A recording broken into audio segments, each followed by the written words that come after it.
Hey guys, tonight we're stepping far away from grand inventions and nostalgic visions of Victorian charm. This is the slow, grinding reality of life at the bottom of the industrial ladder. Factories filled with toxic air, endless shifts, and the kind of work that wore people down day after day. We'll start with something small but deadly, the humble matchstick. For the workers making them, it wasn't just factory work. It was long hours surrounded by poisonous chemicals, with aching jaws and a risk of losing teeth or worse. From there, we'll cross the ocean to a garment factory where locked doors turned a workplace into a trap. Then we'll drift beneath London streets, where forgotten cemeteries still hold the stories of thousands buried and built over. Finally, we'll climb into the quiet comfort of a Victorian industrialist's home and look at the contrast from above. Before we get into it, take a second to like the video and subscribe, but only if you genuinely enjoy these slow, story-driven history deep dives. And let me know in the comments where you're listening from and what time it is for you. It's always interesting seeing night owls, insomniacs, and sleepy history fans from every corner of the world. So dim the lights, maybe turn on a fan for that soft, steady background hum, and let your mind settle. Let's ease into tonight's journey, starting with the match factory gates. Imagine yourself waking up in a cramped, soot-streaked room, somewhere in the industrial heart of London, Manchester, or perhaps Glasgow. The air feels thick even before the first step outside. The walls of your lodging house seem to hold on to the damp, refusing to let go of the moisture from last night's rain or from the communal cooking fires that never truly go out. You rub your eyes, already sore from yesterday's long shift. There's a dull ache behind your jaw, but it's easy to ignore. After all, everyone at the factory complains about aches. It's just part of the job, or so they say. The floorboards creak beneath your feet as you rise from the thin straw mattress you share with two other factory girls. The room is barely large enough for the three narrow beds crammed inside, and the single window, its glass so grimy that daylight filters through like dirty water, offers little relief from the suffocating atmosphere.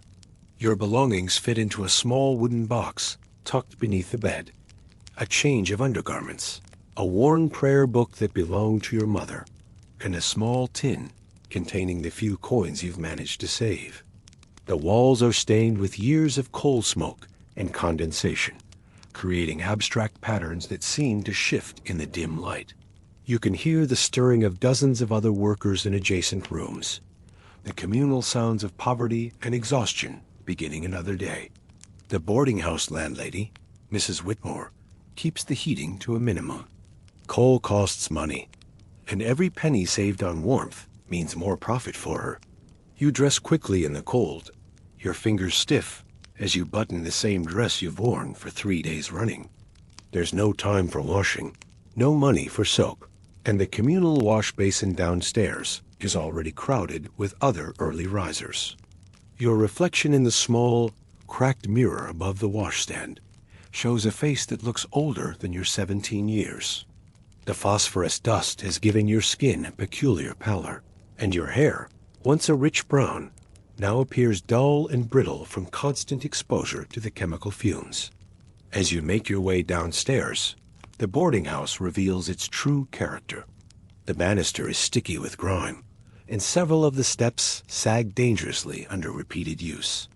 The smell of boiled cabbage and burnt porridge drifts up from the kitchen, mixing with the ever-present odor of unwashed bodies and damp wool. In the common room, a few workers sit hunched over bowls of thin gruel, their faces bearing the telltale signs of their profession.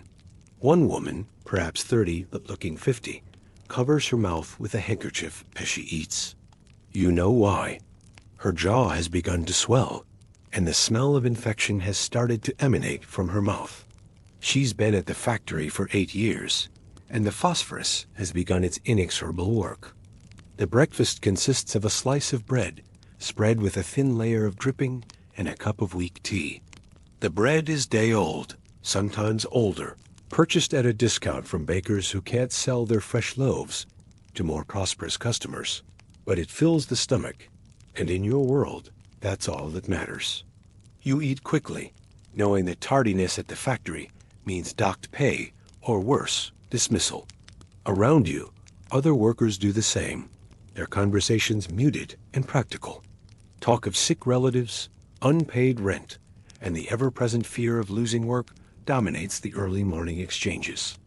As you walk toward the factory, the streets buzz with a kind of gray, mechanical life. The clatter of horseshoes on cobblestones, the distant hiss of steam engines, and the shouted calls of market sellers trying to move bruised produce and stale bread all mix together in the air. The city is awakening, but it's an awakening driven by necessity rather than hope. Factory workers stream through the streets like tributaries feeding into a dark river, all flowing toward the industrial district where the smokestacks pierce the sky like accusing fingers. The streets themselves tell the story of industrial London. Narrow, overcrowded, and poorly maintained, they're designed for function rather than comfort. Horse-drawn wagons lumber past, their wheels grinding against the uneven cobblestones, while omnibuses packed with workers rattle toward the factory districts. The gutters run with a mixture of rainwater and industrial runoff, creating streams of murky liquid that reflect the gray sky above. Street vendors position themselves at corners, hawking hot potatoes, meat pies of questionable origin, and cups of steaming tea to workers with a few spare pennies. The smell of the city is complex and overwhelming. Coal smoke from thousands of chimneys creates a permanent haze that hangs over everything, mixing with the odors of horse manure, rotting garbage, and the acrid chemical smells that drift from the various factories. Your nose has long since adapted to these scents, but visitors to the industrial districts often remark on the assault to their senses. The air itself seems to have weight, pressing down on the shoulders of everyone who breathes it. Standing at the end of your route, the factory gates wait for you. Iron flaked with rust, opening just wide enough for the flood of workers to pass through. Children, women, and men, all moving with the slow resignation of people who know exactly what the day will bring. The gates are imposing, designed as much to keep workers in as to keep others out. Above them, the company name is painted in faded letters. Harrington and Sons, Match Manufacturers, Est. 1847. The establishment date is meant to convey respectability and stability, but to you, it represents decades of workers who have passed through these same gates, breathing the same poisonous air, suffering the same slow deterioration of their bodies. The factory building itself looms like a fortress of brick and iron, 5 stories tall, with hundreds of windows that should let in light, but instead seem to glare down at the workers below like dead eyes. The architecture is purely functional, with no thought given to beauty or comfort. Every brick, every beam, every rivet has been placed with maximum efficiency and minimum cost in mind. Smokestacks rise from the roof, belching white and gray smoke that mingles with the perpetual London fog. The building seems to breathe with a life of its own, the rhythm of machinery, creating a constant vibration that can be felt through the ground beneath your feet. The crowd of workers passing through the gates is a study in industrial humanity. Young girls, some barely 13, walk alongside women who have spent decades in the factories. Their faces share a common pallor, the result of spending their days in artificially lit spaces, breathing chemical-laden air. Many cover their mouths with handkerchiefs or scarves, and you know from experience that these aren't just protection against the cold morning air.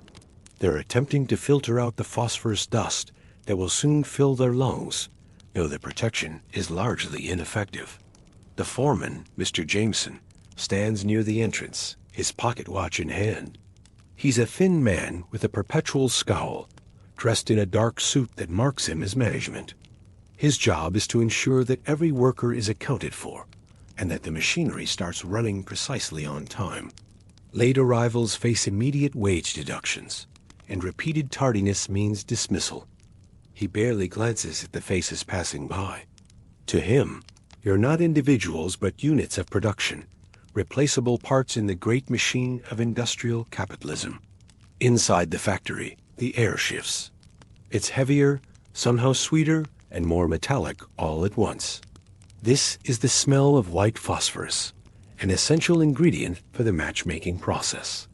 It clings to your clothes, settles on your skin, and lingers in the back of your throat. Even if you cover your mouth with a scrap of fabric, the fine dust gets in. It settles into your lungs, your gums, and over time, your bones. The sweetness of the phosphorus is deceptive. It masks the deadly nature of the substance with an almost pleasant odor that becomes nauseating after prolonged exposure. The factory floor stretches out before you like a vision of industrial hell. Hundreds of workers are arranged in precise rows, each at their designated station. The ceiling is high, supported by iron beams that cast long shadows across the workspace.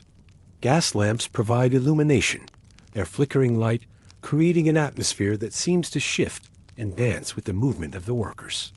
The walls are lined with vats of chemicals, their contents bubbling and steaming as they maintain the precise temperatures required for the matchmaking process. The noise is constant and overwhelming. The machinery rumbles and clanks with a rhythm that never varies, never stops. Workers call out to each other over the din, but conversations are limited to essential communication. The sound of thousands of matchsticks being dipped into chemical baths creates a continuous susurrus, like rain falling on leaves. Steam hisses from pipes, wheels squeak on their axles, and somewhere in the distance, a steam engine provides the power that drives the entire operation. Your workstation is a long wooden bench, its surface stained and scarred from years of use. The wood has absorbed so much chemical residue that it's taken on an unnatural sheen, and the grain has been worn smooth by countless hands. Your tools are simple: a series of frames that hold matchsticks, containers of various chemicals, and a small brush for applying the phosphorus mixture. The simplicity of the equipment belies the complexity and danger of the work you're about to perform. Your shift begins, usually at 6 in the morning, sometimes earlier. You'll stay on your feet for at least 14, sometimes 16 hours. The factory operates on a schedule that seems designed to extract every possible moment of productivity from its workers. There are no chairs, no opportunities to rest, and no consideration for human comfort. The philosophy is simple. Time spent sitting is time not spent producing matches, and matches are the only thing that matters. Breaks are brief, often taken standing up, with lunch consisting of a crust of bread or a cold potato eaten quickly before returning to the assembly line. The lunch break lasts exactly 30 minutes, timed by the factory whistle that pierces the air with its shrill blast. During this time, workers huddle in small groups, sharing food when possible and discussing the daily struggles of factory life. Some use the time to tend to minor injuries or to cough up the phosphorus dust that has accumulated in their lungs. The designated eating area is a small room adjacent to the main factory floor, furnished with a few wooden tables and benches. There's no heating, and in winter, workers eat their meager meals while their breath creates clouds of vapor in the cold air. The work itself is monotonous, repetitive, and intensely hazardous. You sit at long wooden benches, dipping matchsticks into vats of chemicals. Each stick passes through a sequence of steps, starting with a sulfur bath, then a coating of potassium chlorate, and finally, the infamous white phosphorus. The process requires precision, but not skill, speed, but not thought. It's designed to be performed by workers who can be easily replaced, which means that training is minimal and safety considerations are virtually non-existent. The sulfur bath is the first step, and it fills the air with the acrid smell of rotten eggs. The sulfur is heated to maintain the proper consistency, and the vapors that rise from the vats burn your eyes and throat. You learn to breathe shallowly, to avoid taking deep breaths that would carry more of the noxious fumes into your lungs. The matchsticks must be dipped to a precise depth and held for an exact amount of time. Too little, and the match won't ignite properly. Too much, and the sulfur coating becomes too thick, affecting the burn rate. The potassium chlorate bath comes next, and this chemical adds its own particular dangers to the mix. Potassium chlorate is an oxidizing agent, which means it can cause other materials to ignite more easily. In the factory environment, where sawdust covers the floors and wooden structures are everywhere, this creates a constant fire hazard. The chemical also has a corrosive effect on skin and clothing. Your hands, despite being washed regularly, show the signs of constant exposure. The skin is dry and cracked, with small sores that refuse to heal. But it's the white phosphorus that truly defines the horror of the match factory. This chemical gives matches their ability to ignite easily, but it exacts a terrible price from those who work with it. The phosphorus is applied as a paste, mixed with other chemicals, to create the striking surface that allows matches to light with a simple friction. The paste must be applied evenly and precisely, and this requires workers to handle it directly, despite its toxic properties. There's little protective gear, no ventilation systems. The dust swirls in the air, illuminated by shafts of pale gray light that filter through high, grimy windows. The factory owners view safety equipment as an unnecessary expense, and the workers lack the power to demand better conditions. Some workers attempt to create their own protection, tying cloth around their faces or wearing gloves made from scraps of fabric. But these makeshift measures provide little real protection against the pervasive chemical exposure.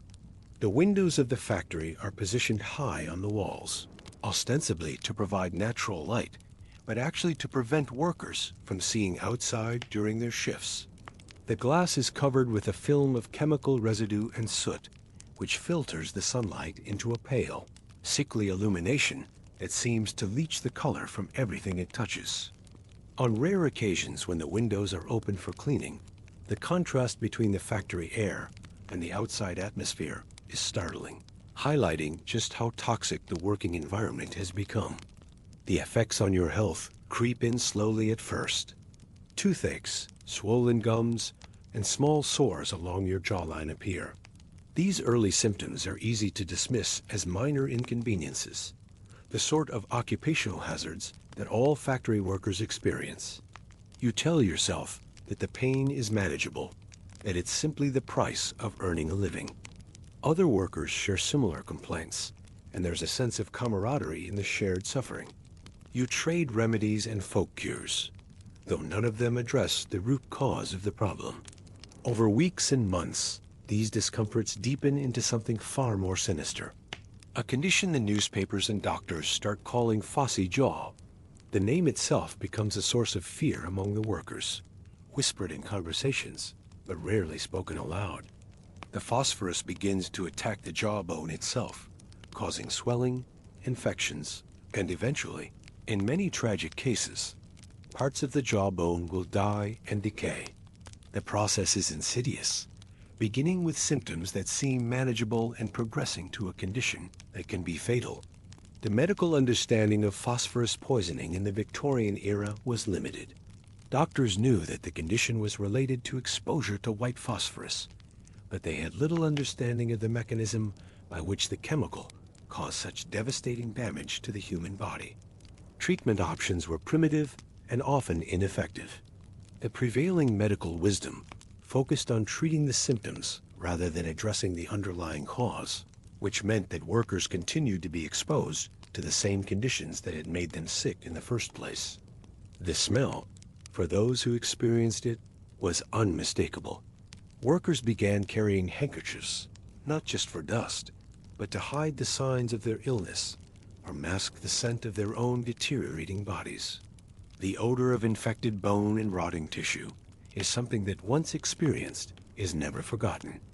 It becomes a constant reminder of the price being paid for the simple convenience of being able to strike a match and create fire. The psychological impact of phossy jaw extends far beyond the physical symptoms. Workers who develop the condition become social outcasts, avoided by their colleagues and even their families. The smell and visible disfigurement make them unwelcome in social situations, and many find themselves increasingly isolated. The condition also affects their ability to eat, speak, and perform basic daily functions, creating a spiral of poverty and despair that often proves impossible to escape. For many, the first real sign of trouble came when a tooth simply fell out without warning, without pain at first. This seemingly minor event is actually a harbinger of much worse things to come. The phosphorus has begun to attack the bone structure of the jaw, weakening it to the point where teeth can no longer be supported. The tooth loss is painless initially because the nerve endings have been damaged by the chemical exposure, but this lack of pain is deceptive. It masks the severity of the underlying damage and allows the condition to progress unchecked. Then the abscess is started. These are pockets of infection that form when bacteria invade the damaged tissue. In the Victorian era, before the development of antibiotics, such infections were extremely dangerous and often fatal. The abscesses cause severe pain, swelling, and fever, and they can spread to other parts of the body if left untreated. The smell of infection becomes stronger, and the worker's appearance begins to change as the facial structure is altered by the swelling and tissue damage. By the time it became impossible to ignore, treatment was often too late. The medical care available to working-class Victorians was rudimentary at best. Charity hospitals might take you in, but they offered little more than basic surgeries and minimal pain relief. The concept of preventive medicine was virtually unknown, and most medical attention was focused on treating acute conditions rather than chronic occupational diseases. For factory workers, medical care was often a luxury they couldn't afford, and many suffered in silence until their condition became life-threatening. Some workers had sections of their jaw removed in crude operations. These surgeries were performed without proper anesthesia, often using nothing more than alcohol or laudanum to dull the pain. The surgical techniques were primitive, and the risk of infection was high. Even when the operations were successful in removing the diseased tissue, they left workers permanently disfigured and unable to eat or speak normally. The psychological trauma of these procedures was often as devastating as the physical damage they were meant to address. Others were sent home to recover, though recovery often meant living with permanent disfigurement. Many workers who developed phossy jaw found themselves unable to return to factory work, not because of their physical limitations, but because employers were reluctant to hire workers with visible signs of occupational disease. This created a cruel irony. The very work that had made them sick was now unavailable to them, leaving them without means of support and facing a future of poverty and dependence on charity. The families of affected workers also suffered. The loss of income when the primary breadwinner became unable to work often meant that entire families were plunged into destitution. Children were forced to leave school and seek work to help support the family, perpetuating the cycle of poverty and exploitation that characterized working-class life in the Victorian era. The stigma associated with phossy jaw also affected family members, who found themselves ostracized by their communities and struggling to maintain their social connections. Beyond the health dangers, the work itself offered little financial reward. Wages were pitifully low. Most match girls, and the workforce was predominantly female, earned barely enough to cover rent and food. The typical wage for a match factory worker was between 8 and 12 shillings per week, which was insufficient to maintain even the most basic standard of living. After paying for lodging, food, and the few clothes necessary for work, there was little left for anything else. Medical care, education, and even simple pleasures were luxuries that remained out of reach. The predominance of female workers in the match factories was not accidental. Women and girls were preferred because they could be paid less than men and were considered more suited to the detailed, repetitive work required in match production. The Victorian attitude toward women's work held that female employment was temporary, a stopgap measure until marriage and motherhood provided economic security. This perspective was used to justify the low wages and poor working conditions, as employers argued that women didn't need to earn a living wage because they would eventually be supported by husbands. Many were young, some just children, sent to work by families struggling to stay afloat in an era of economic hardship. Child labor was commonplace in Victorian factories, and the match industry was no exception. Children as young as 10 or 11 worked alongside adults, performing the same dangerous tasks for even lower wages.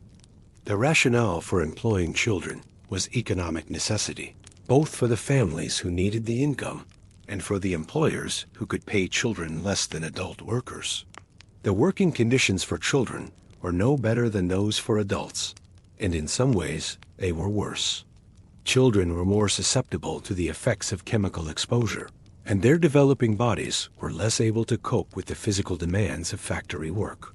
They were also more likely to suffer accidents, as their size and inexperience made them vulnerable to the dangers of industrial machinery. The long hours and poor nutrition took a particularly heavy toll on young workers, stunting their growth and development. The education of working-class children was sacrificed to the immediate need for income. Schools were available, but they required fees that most families couldn't afford, and the income from a child's labor was often essential for family survival. This created a cycle of poverty and ignorance that was difficult to break. Children who worked in factories had little opportunity to acquire the education that might have allowed them to escape the industrial workforce, and they were likely to spend their entire lives in similar conditions. Then there was the fire risk. The entire building, from the chemical vats to the sawdust-covered floors, was a tinderbox, waiting for a single careless spark. Small fires were a routine occurrence. Larger fires, though less frequent, could devastate entire factory wings within minutes.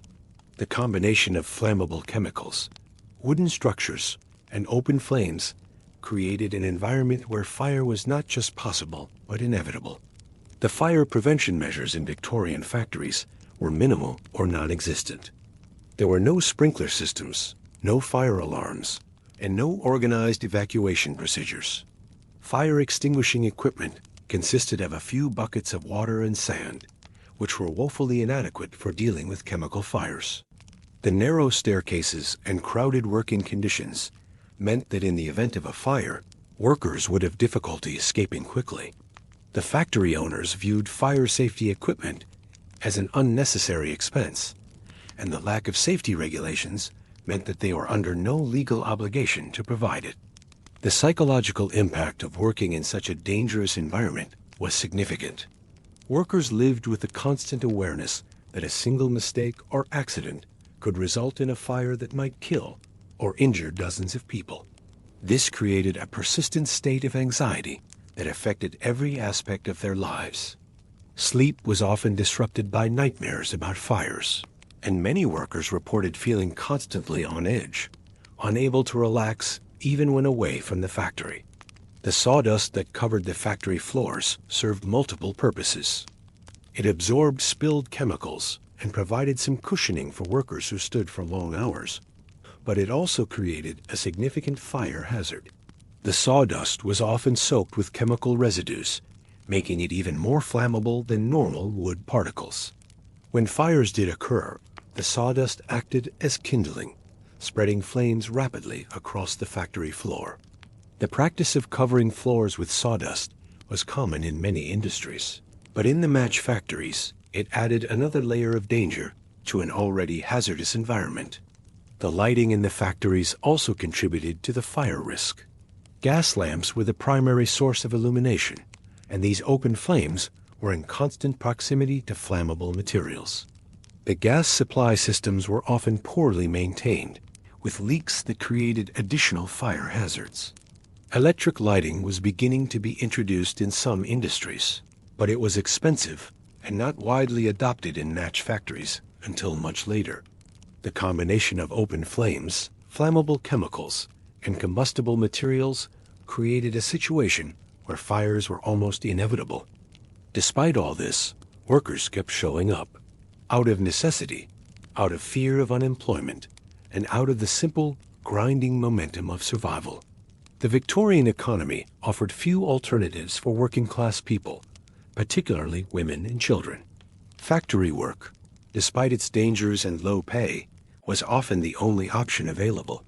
The alternative was destitution, and for many workers, the slow poisoning of the match factory seemed preferable to the immediate threat of starvation. The fear of unemployment was a powerful motivator in an era when there was no social safety net. There was no unemployment insurance, no government assistance, and no pension system. Workers who lost their jobs faced immediate poverty, and the knowledge that dozens of other desperate people were waiting to take their place kept them at their workstations despite the obvious dangers.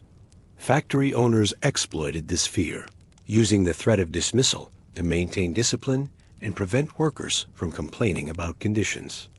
The psychological adaptation to dangerous and unhealthy working conditions is a testament to human resilience, but it also reflects the limited choices available to working-class Victorians. Workers developed coping mechanisms that allowed them to function in an environment that was slowly killing them.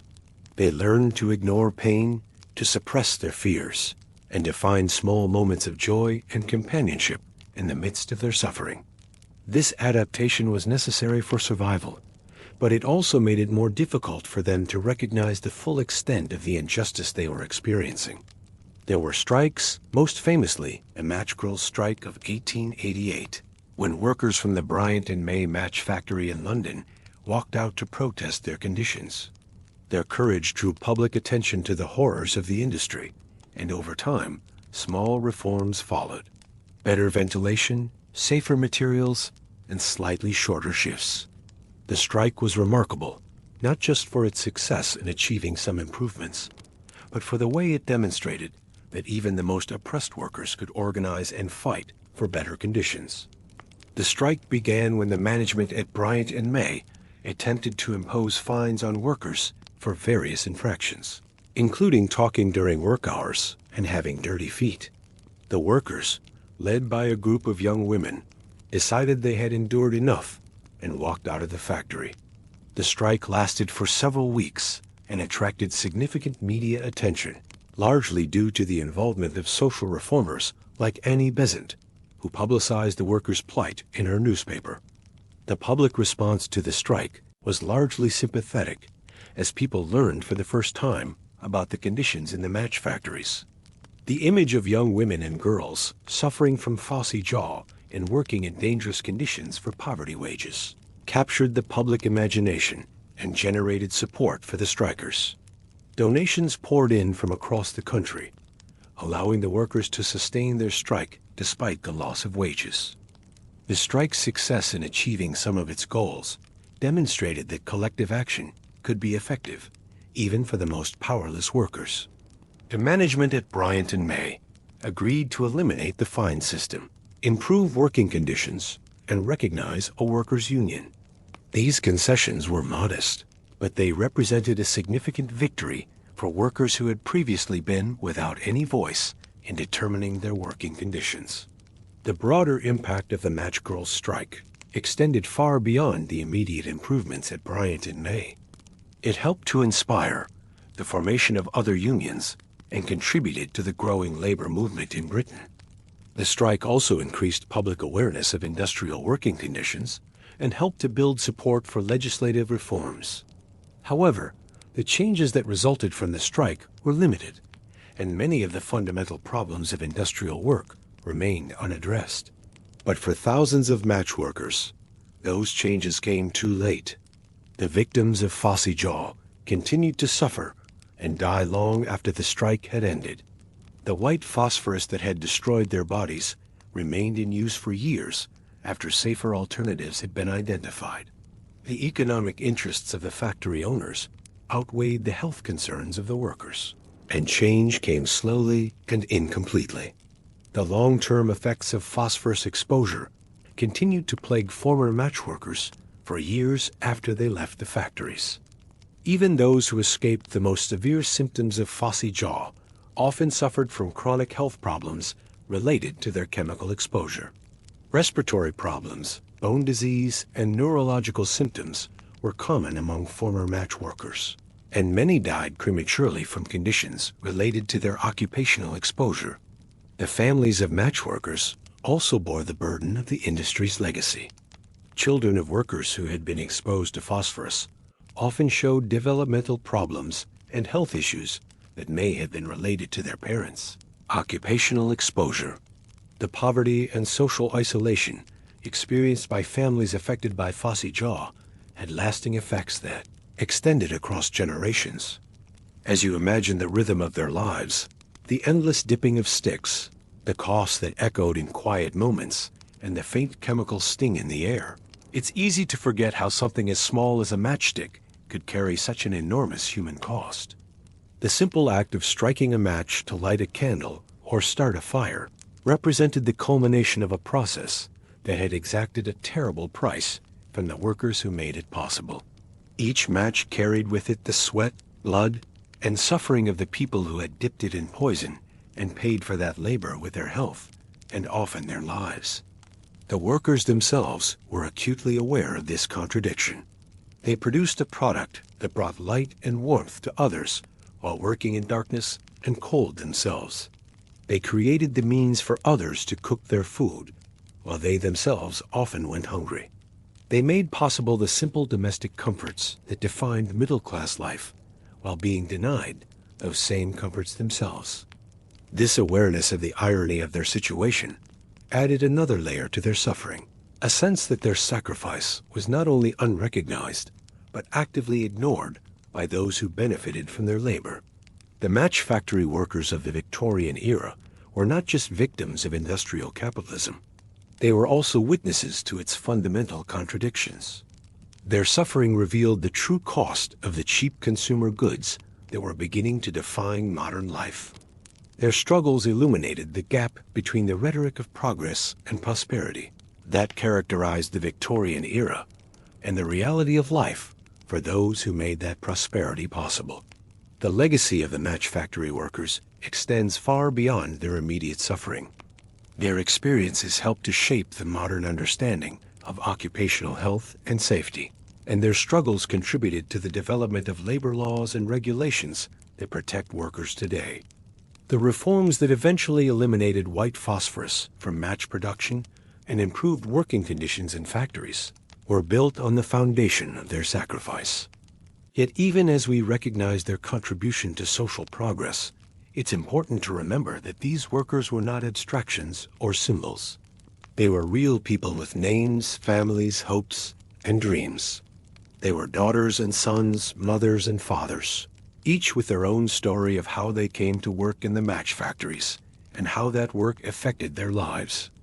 Their individual experiences, multiplied by the thousands, created a collective tragedy that demands to be remembered and understood. The story of the Victorian match factories is not just a historical curiosity. It's a reminder of the human cost of industrial progress and the importance of protecting workers' rights and health. It shows us how economic systems can create conditions that are profitable for owners while being deadly for workers. And it demonstrates the power of collective action to challenge those conditions. Most importantly, it reminds us that behind every consumer product, no matter how simple or mundane, there are human beings whose labor and sacrifice make our comfortable lives possible. With that sobering reminder of how industrial progress can come at the cost of human dignity and life, our journey through the darkest chapters of labor history continues. From the phosphorus-poisoned air of Victorian match factories, we now cross an ocean and advance through time to encounter another tragedy that would forever change how we think about worker safety and the price of industrial efficiency. In the bustling garment district of early 20th century New York, where immigrant dreams met the harsh realities of American capitalism, another group of workers was about to face their own devastating encounter with the deadly combination of corporate negligence and industrial greed. The Triangle Shirtwaist Factory, rising high above the crowded streets of Manhattan, would become the scene of a tragedy so profound that it would echo through the halls of legislation and the conscience of a nation for generations to come. Imagine yourself now transported across the Atlantic Ocean to the bustling streets of early 20th century New York City. The air here feels different, heavy with coal smoke, but mixed with the sharper bite of salt from the nearby harbor. The sidewalks are crowded with pushcarts, street vendors, and the steady flow of immigrants from every corner of the world. Horse-drawn carriages jostle for space alongside electric trolleys, and the tall brick buildings cast long, cool shadows across the streets below. This is a city in transformation.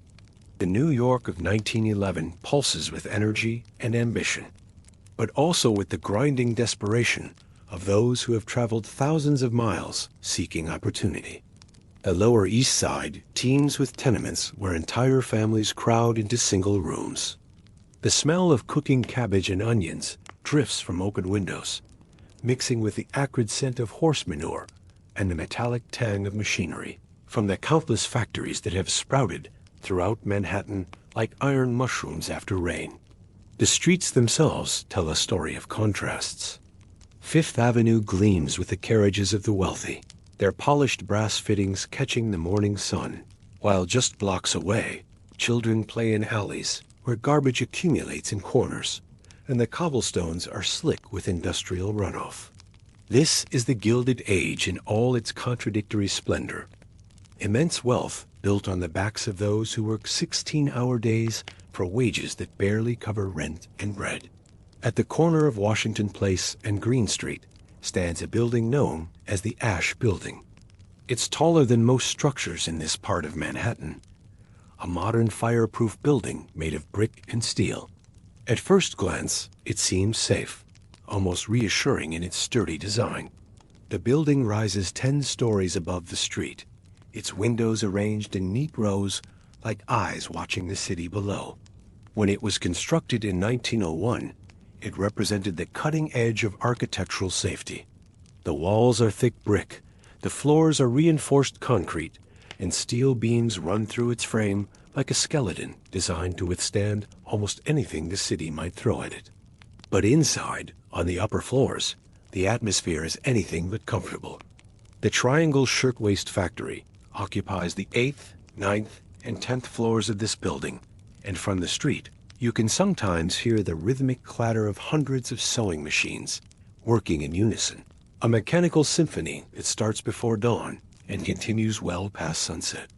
The sound carries down through the building's ventilation system and out into the street, where it mixes with the city's other industrial noises to create the constant hum of commerce. The work here is grueling and fast-paced.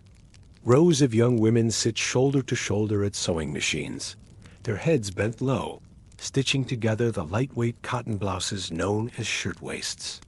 These garments are fashionable and in high demand among the growing middle class of American women. The shirtwaist represents a new kind of freedom for women, practical enough for office work, yet stylish enough for social occasions. They're worn by shop girls and stenographers, by teachers and telephone operators, by the growing army of women entering the workforce in unprecedented numbers. Inside the factory, the production of these symbols of feminine independence creates its own kind of bondage. The air is thick with lint and fabric dust, swirling like tiny particles of fog whenever a shaft of sunlight breaks through the grimy windows.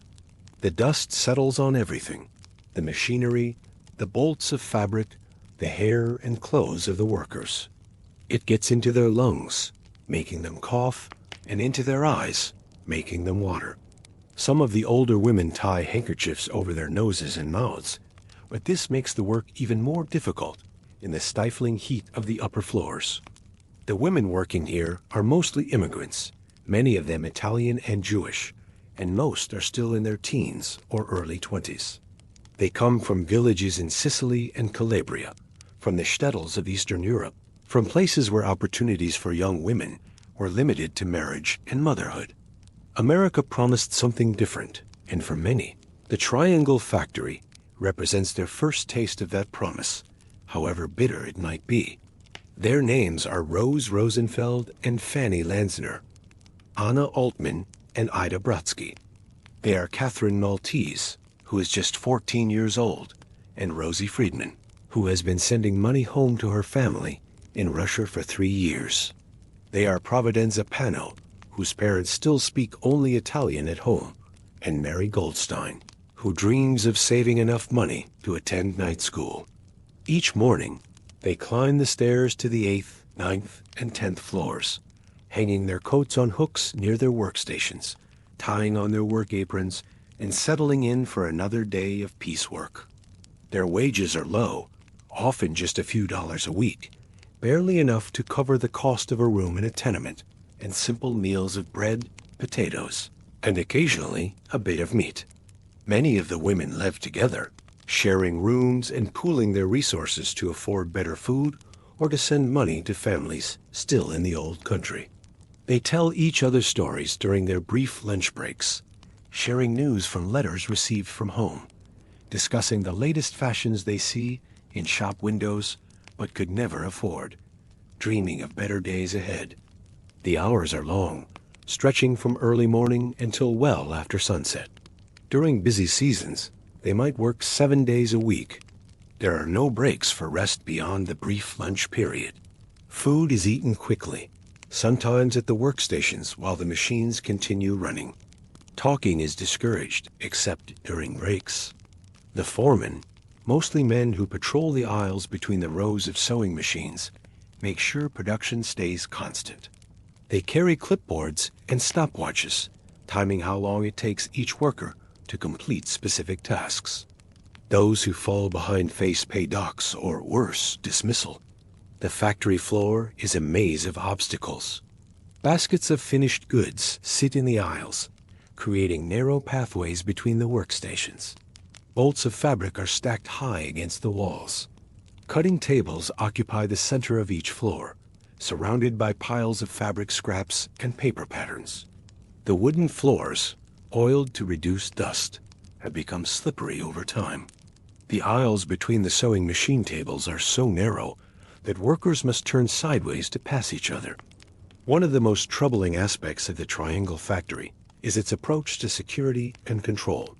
The owners, Max Blank and Isaac Harris, are successful businessmen who have built their company into one of the largest shirtwaist manufacturers in the city. They're known in the trade as the Shirtwaist Kings, and their success has made them wealthy men who live in comfortable homes uptown, far from the noise and dust of their factory floors. But their success has also made them deeply suspicious of their workers. Concerned about theft, they routinely lock the exit doors on the work floors during working hours. Workers are searched as they leave for the day, their handbags opened and their pockets checked. This daily humiliation is just one more reminder of the gulf between the owners and the workers. One more way in which the women of the Triangle factory are reminded that they are not trusted, not valued as human beings.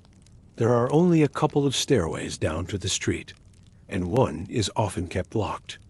The Green Street stairway is typically open, but the Washington Place stairway is frequently locked to prevent workers from leaving during work hours or taking unauthorized breaks. This means that in case of emergency, nearly 500 workers would have to funnel down a single narrow staircase. The building does have a fire escape, but it's narrow and rickety, clinging precariously to the outside wall like an afterthought. The iron structure is old and poorly maintained. It ends at the second floor, requiring anyone using it to make a dangerous leap to the ground. Worse yet, the window that provides access to the fire escape is small and difficult to open, particularly for women wearing the long skirts that were fashionable at the time. The Triangle factory also has other safety deficiencies that would horrify modern observers. There are no sprinkler systems on the factory floors, despite the fact that such systems existed and were being installed in other modern buildings throughout the city.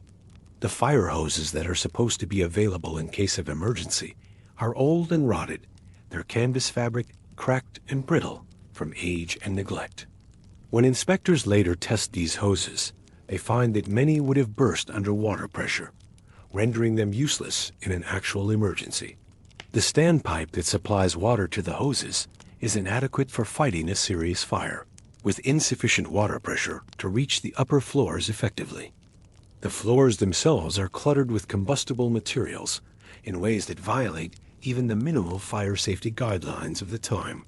Fabric scraps are allowed to accumulate in bins and baskets throughout the work areas, creating ready fuel for any spark. Paper patterns hang from hooks and are stacked on tables, their dry surfaces perfect tinder. The wooden tables where cutting is done are saturated with oil used to lubricate the sewing machines. Oil that has been applied so liberally over the years that it has soaked deep into the wood grain, making the furniture itself combustible. Even more troubling is the practice of allowing workers to smoke on the factory floors. Despite the obvious fire hazard, cigarettes and pipes are commonplace during break times. The owners, while strict about many aspects of worker behavior, seem remarkably lax about this particular danger. Ashtrays are provided, but they are often overflowing, and cigarette butts are sometimes carelessly discarded in waste baskets filled with fabric scraps. For many of the workers, safety is something that feels distant, almost theoretical. Small fires are not uncommon in garment factories throughout the city, and the women have developed a kind of gallows humor about them. Another little fire, they might say to each other when smoke appears somewhere in the building, rolling their eyes at what they see as just another inconvenience in their already difficult working lives. A spark from an electrical connection, a cigarette carelessly dropped, a piece of fabric too close to a light bulb. These minor incidents happen regularly, but most are quickly extinguished with buckets of water or by stamping them out, and life goes on. The workers have developed their own informal fire safety protocols, born from experience rather than official training. They know which windows can be opened quickly, which aisles provide the clearest path to the exits, where the water buckets are kept. Some of the more experienced women have assigned themselves the role of unofficial fire wardens, keeping an eye out for potential hazards and organizing responses to small fires when they occur. But these informal measures, developed by workers who care about their own safety and that of their colleagues, exist in tension with the official policies of the factory owners. The workers have developed a sense of resignation about the dangers they face, a quiet belief that fire is just another part of factory life, like the lint in the air or the ache in their backs from bending over sewing machines for hours at a time. They accept these risks because they have no choice, because the alternative is unemployment, and poverty because they believe that their individual concerns about safety matter less than their collective need for work. This resignation is also cultural, reflecting the fatalistic attitudes that many immigrants brought with them from their home countries. In the villages of Italy and the shtetls of Eastern Europe, life was often harsh and unpredictable. Natural disasters, political upheavals, and economic crises were accepted as part of life's inevitable hardships. Many of the triangle workers carried this same attitude toward the dangers of factory work, seeing them as unfortunate but unavoidable aspects of their American experience. The owners, Blank and Harris, had been through fires before. Their previous factory burned down, and they collected insurance money. Some workers whisper that the owners are not as concerned about fire safety as they should be, that insurance money might be worth more to them than the cost of proper safety measures. But these are dangerous thoughts to voice aloud, the kind of speculation that could get a worker fired and blacklisted from other factories. The broader context of labor relations in 1911 adds another layer of tension to life at the Triangle factory. Just 2 years earlier, in 1909, the Shirtwaist workers of New York had organized a massive strike that became known as the Uprising of the 20,000. For weeks, young women like those at Triangle had walked picket lines, demanding better wages, shorter hours, and improved working conditions.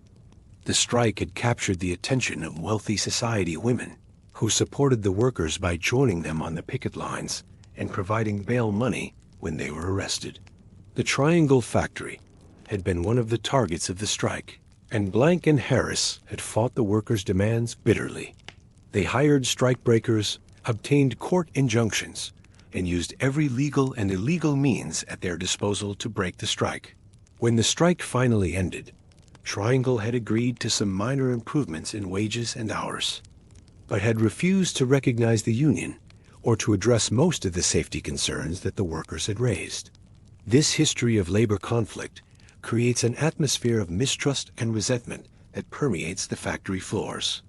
The workers know that the owners view them as expendable, as costs to be minimized, rather than human beings deserving of respect and protection. The owners, for their part, see the workers as potentially rebellious, as people who might steal from them or organize against them if given the slightest opportunity. But then comes March 25, 1911, a Saturday afternoon near the end of the workday. The factory is crowded as usual, with nearly 500 workers spread across the 3 floors. It's been a long week, and many of the workers are looking forward to their one day off, their one chance to sleep late, to visit friends, to attend religious services, to have a few hours that belong to them rather than to the Triangle Shirtwaist Company. The day itself is unremarkable. Spring is coming to New York, and the weather is mild. Outside, people are beginning to think about warmer days ahead, about outings to Central Park or Coney Island. Inside the factory, the work continues at its relentless pace. The sewing machines clatter, the cutting tables are busy, and the foremen make their rounds, checking on production quotas and quality standards. Somewhere on the 8th floor, likely in a bin filled with scraps of fabric and paper patterns, a spark ignites. Perhaps it's from a discarded cigarette, perhaps from an electrical short, perhaps from a piece of fabric that has drifted too close to a light bulb. The exact cause will never be determined, but the result is immediate and devastating. The flames spread with terrifying speed, fed by the piles of cloth, the wooden tables, and the thick dust that hangs in the air like tinder waiting for a match. The fire starts small, just a wisp of smoke that might have been extinguished if someone had noticed it immediately. But in the noise and bustle of the factory floor, those first moments pass unnoticed. The clatter of hundreds of sewing machines creates a constant din that masks other sounds. The workers are focused intently on their tasks, their attention consumed by the need to maintain the rapid pace of production that their wages depend on. By the time someone shouts fire, the flames have already begun to spread across the floor, racing along the oiled wooden surfaces, leaping from pile to pile of fabric scraps, consuming everything in their path. The fire moves with an almost supernatural speed, fed by the perfect storm of combustible materials that fills the factory floor. The oil-soaked wooden tables ignite like torches, the fabric scraps burst into flame like kindling, and the paper patterns curl and burn, sending burning fragments floating through the air to start new fires wherever they land. The very layout of the factory floor, designed for maximum efficiency and production, becomes a death trap in the emergency. The narrow aisles that allow supervisors to monitor workers closely become bottlenecks that trap people trying to escape. The high stacking of materials that maximizes storage space creates barriers that block escape routes. The close spacing of workstations that allows for efficient supervision becomes a maze that confuses and delays workers trying to find their way to safety. Within minutes, the 8th floor becomes an inferno. The temperature rises rapidly, making it difficult to breathe and impossible to see clearly through the smoke and heat shimmer. The noise changes from the familiar clatter of sewing machines to something far more terrifying. The roar of flames, the crack of burning wood, the screams of workers, and underneath it all, a sound that many survivors will never forget. The sound of their colleagues praying in languages from around the world. Panic ripples through the factory like a wave. The word fire passes from worker to worker, first in whispers, then in shouts, then in screams. The sewing machines fall silent as workers leap from their chairs, knocking over baskets of finished goods, stumbling over the obstacles that clutter the aisles. The air fills with smoke and the acrid smell of burning cotton and wood. Workers rush to the stairwells, only to find that one door is locked, and the other quickly becomes choked with smoke and people. The unlocked door leads to the Green Street stairway, but it's narrow, and 500 panicked people cannot fit through it at once.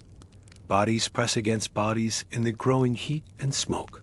Some workers fall and are trampled by others trying to escape. The smoke grows thicker, making it difficult to see, difficult to breathe. The workers on the 8th floor, where the fire started, have the best chance of escape. Many of them make it to the stairway and down to safety. But as word of the fire spreads to the 9th and 10th floors, the situation becomes more desperate. The stairways fill with people, and progress slows to a crawl. The smoke rises through the building, making breathing difficult and visibility nearly impossible. Some make it to the elevators, but these are small and slow, designed for freight rather than passengers. The elevator operators, acting with extraordinary bravery, make multiple trips to rescue as many people as they can. Joseph Zito and Gaspar Mortillalo, the operators, continue running their elevators even as the heat becomes unbearable and the smoke threatens to overcome them. They save dozens of lives before the machinery becomes too hot to operate and they are forced to abandon their posts. Others try for the fire escape, but the iron structure, already fragile from years of neglect, was never designed to handle the weight of hundreds of people at once. As desperate workers crowd onto the narrow metal platform, the bolts that hold it to the building wall begin to pull loose. The fire escape sways and groans under the weight. Then, with a sound like thunder, it buckles and collapses, sending people tumbling to the pavement below. The collapse of the fire escape traps many workers on the upper floors with no means of escape. The stairways are blocked by smoke and fire. The elevators have stopped running, and now the fire escape is gone. Some workers try to break through the locked door on the Washington Place side, throwing their bodies against it, but the door opens inward, and the press of bodies makes it impossible to open. On the street below, the first sign of trouble comes when passers-by notice smoke pouring from the upper floors of the Ash building. At first, it seems like it might be another small fire, the kind that happens regularly in the garment district. But as the smoke grows thicker and flames become visible in the windows, it becomes clear that this is something much worse. A crowd begins to gather on the sidewalks. Someone calls for the fire department, and soon the sound of fire engines fills the air. But when the firefighters arrive, they discover that their ladders are too short to reach the upper floors of the building. The highest ladder extends only to the 6th floor, leaving the triangle workers trapped above, beyond the reach of rescue. The fire department's hoses also prove inadequate. The water pressure is insufficient to reach the upper floors with enough force to fight the fire effectively. The firefighters do what they can, but they are fighting a losing battle against flames that have already consumed much of the combustible material on the factory floors. As the situation becomes more desperate, some workers trapped on the upper floors make the heartbreaking decision to jump rather than face the advancing fire. The crowd below watches in horror as young women appear at the windows, their clothes and hair on fire, faced with an impossible choice. Some jump alone, others hold hands and jump together, and still others are seen embracing each other at the windows before they disappear into the flames behind them. The decision to jump represents the ultimate failure of every safety system that should have protected these workers. These young women, some of them teenagers who had been in America for only months or years, found themselves facing a choice that no human being should ever have to make. The windows of the Triangle factory were not designed as emergency exits. They were simply sources of light and air, never intended to serve as escape routes. But as the fire closed in and all other options disappeared, they became the final, desperate choice for workers who refused to surrender to the flames. The firefighters spread nets below, working frantically to position them where they might do some good, but the height is too great, and the nets are not strong enough to break the fall of people jumping from 9 stories up. The nets, designed for much lower heights and lighter impacts, tear apart when bodies strike them at terminal velocity. Some firefighters later report that the sound of the nuts tearing was almost as haunting as the sight of the falling bodies themselves. The witnesses on the street are forever changed by what they see. Many are immigrants themselves, people who understand that the falling bodies represent not just individual tragedies, but the destruction of families' hopes and dreams. They see in the triangle workers their own daughters, their own sisters, their own struggles to build a life in America. The trauma of witnessing the triangle fire spreads through the entire community, affecting not just those who are present, but those who hear the stories and understand how easily they might have been among the victims. The sight of workers jumping from the windows becomes one of the most haunting aspects of the Triangle Fire tragedy. Witnesses describe seeing young women at the windows, hesitating for moments that must have felt like hours, and disappearing as flames forced them to make their final, terrible choice. Some witnesses report seeing women throw their pay envelopes or personal belongings out the windows before jumping. Small gestures that speak to their humanity even in those final moments. The crowd below is helpless to do anything but watch. Men remove their hats in respect as the bodies fall. Women in the crowd weep openly. Children are pulled away from the scene by their parents. Police officers and firefighters work frantically to clear the area beneath the building, but there is little they can do to help those trapped above. The fire burns for less than 30 minutes, but in that brief time, it consumes 3 floors of the Triangle factory and snuffs out 146 lives. Most of the victims are young women, some as young as 14, others barely into their 20s. They die from smoke inhalation, from burns, from the impact of their falls, from being trampled in the panic to escape. Their dreams of a better life in America, their hopes of helping their families back home, their simple desires for safety and dignity, all of these are extinguished along with the flames.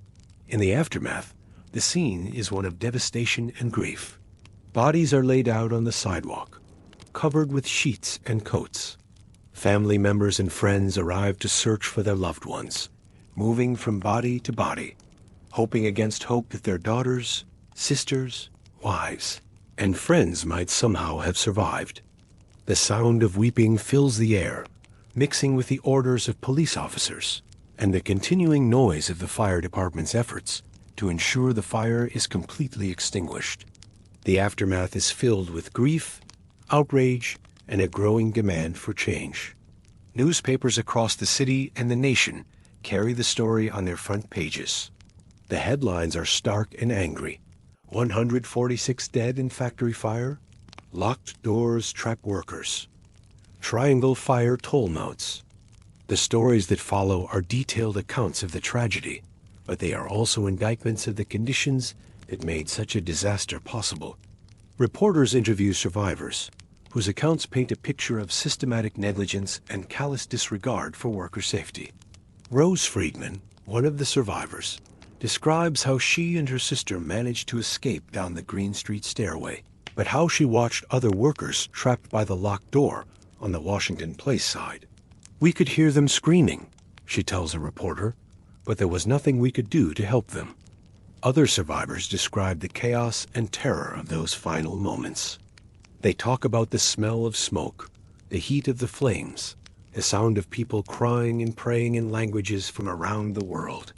They describe stepping over bodies in the stairways, of seeing friends and coworkers consumed by flames, of making split-second decisions that meant the difference between life and death. The newspapers also carry stories with lists of the dead, long columns of names that tell their own story of immigrant dreams destroyed. The names reflect the diversity of the Triangle workforce. Italian names like Lucia Benanti and Rosaria Maltese, Jewish names like Sarah Kupla and Rebecca Feibisch, American names like Mary Herman and Margaret Schwartz. Next to some names are ages that are shocking in their youth. Catherine Maltese, 14. Rosie Friedman, 16. Annie Papanero, 17. Funerals follow, sometimes several in a single day, as entire communities mourn their losses. The Italian community holds masses at local Catholic churches, where priests struggle to find words of comfort for families that have lost daughters and sisters. The Jewish community gathers at synagogues, where rabbis lead prayers for the dead and try to make sense of such senseless tragedy. The funeral processions wind through the streets of the Lower East Side, past the tenements where the victims lived, past the shops where they bought their food and clothing, past the Triangle factory itself, which stands empty and blackened, but still intact. One of the most powerful responses to the tragedy comes from a mass meeting held at the Metropolitan Opera House just 3 days after the fire. The meeting is organized by a coalition of labor unions, social workers, and reform-minded citizens who are determined that the Triangle fire should not be forgotten, that it should serve as a catalyst for meaningful change in workplace safety laws. The Opera House is packed with people from all walks of life. There are Triangle survivors, their faces still bearing the marks of their ordeal. There are families of the victims, dressed in black, carrying photographs of their lost loved ones. There are labor leaders, social reformers, and politicians who have come to promise that something will be done to prevent such tragedies in the future. Rose Schneiderman, a labor organizer who had been involved in the 1909 Shirtwaist strike, delivers one of the most memorable speeches of the evening. Standing before the crowd, her voice carrying clearly through the opera house, she says, "I would be a traitor to these poor burned bodies if I came here to talk good fellowship. We have tried you good people of the public, and we have found you wanting. This is not the first time girls have been burned alive in this city. Every week I must learn of the untimely death of one of my sister workers.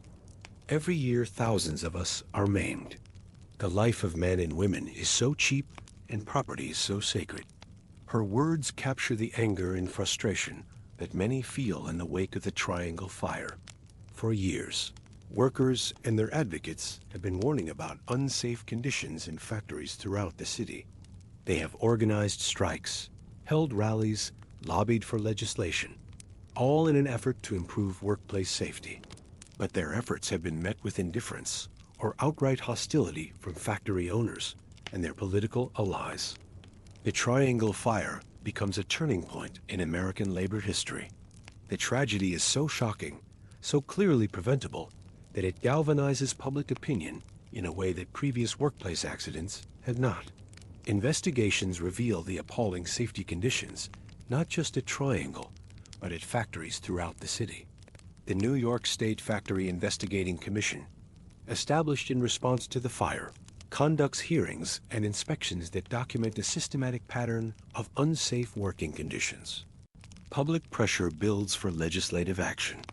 Labor unions and workers' rights advocates, joined now by middle-class reformers and even some business leaders, push for comprehensive safety reforms. The political climate that had previously favored business interests over worker safety begins to shift. Politicians who had ignored workplace safety issues now find themselves under intense pressure to act. In the years that follow, New York State passes a series of groundbreaking labor laws. These laws require fire drills in factories, mandate that exit doors remain unlocked during working hours, establish minimum standards for fire escapes and emergency exits, require the installation of sprinkler systems in large factories, and set limits on the number of workers who can occupy a given floor space. The laws also establish a system of factory inspections and give inspectors the power to close factories that do not meet safety standards. The Triangle fire also leads to broader changes in how Americans think about the relationship between workers and employers. The tragedy helps to establish the principle that employers have a responsibility to provide safe working conditions for their employees, and that this responsibility cannot be compromised in the name of profits or efficiency. This principle becomes a cornerstone of American labor law and continues to influence workplace safety regulations to this day. But the legal consequences for the Triangle factory owners are disappointing to many who hoped for justice. Max Blank and Isaac Harris are charged with manslaughter, but they are acquitted after a trial in which their lawyers argue that the owners had no way of knowing that the doors were locked and that the fire was an unforeseeable accident. The acquittal sparks protests and demonstrates the difficulty of holding employers legally responsible for workplace safety violations. The owners do face some financial consequences. They are sued by families of the victims and are forced to pay damages, although the amounts are relatively small. They also face civil lawsuits related to the fire and eventually pay out settlements to survivors and victims' families. But many feel that these financial penalties are inadequate given the magnitude of the tragedy and the clear evidence of negligence. For the survivors and the families of those who perished, the memories linger far longer than any legal proceedings. The trauma of the Triangle Fire affects not just those who lived through it, but entire communities. Families are torn apart, dreams are shattered, and the promise of America becomes forever tainted with the memory of that terrible afternoon. Some survivors never fully recover from their experiences. They suffer from what we would now recognize as post-traumatic stress disorder, experiencing nightmares, flashbacks, and an inability to escape the memories of what they witnessed. Others find ways to channel their experiences into positive action, becoming advocates for workplace safety and workers' rights. Rose Friedman, who was 17 years old at the time of the fire, becomes one of the most articulate spokespersons for the survivors. She spends decades telling her story to anyone who will listen, appearing at commemorative events, speaking to students and historians, ensuring that the memory of the Triangle Fire is not forgotten. In interviews given years later, she describes not just the horror of the fire itself, but the aftermath, the guilt of survival, the difficulty of moving forward when so many others did not. The physical scars of the Triangle Fire are eventually erased. The Ash Building is renovated and continues to house businesses for decades. The Triangle Shirtwaist Company itself is eventually dissolved, and Blank and Harris move on to other ventures. But the emotional and psychological scars run much deeper. Families of the victims struggle with their losses in ways that the broader public rarely sees. Parents who had immigrated to America to provide better opportunities for their children find themselves burying those children instead. Siblings who had worked side by side in the factory find themselves alone, carrying the guilt of survival. The Italian and Jewish communities of the Lower East Side are forever changed by the magnitude of their losses.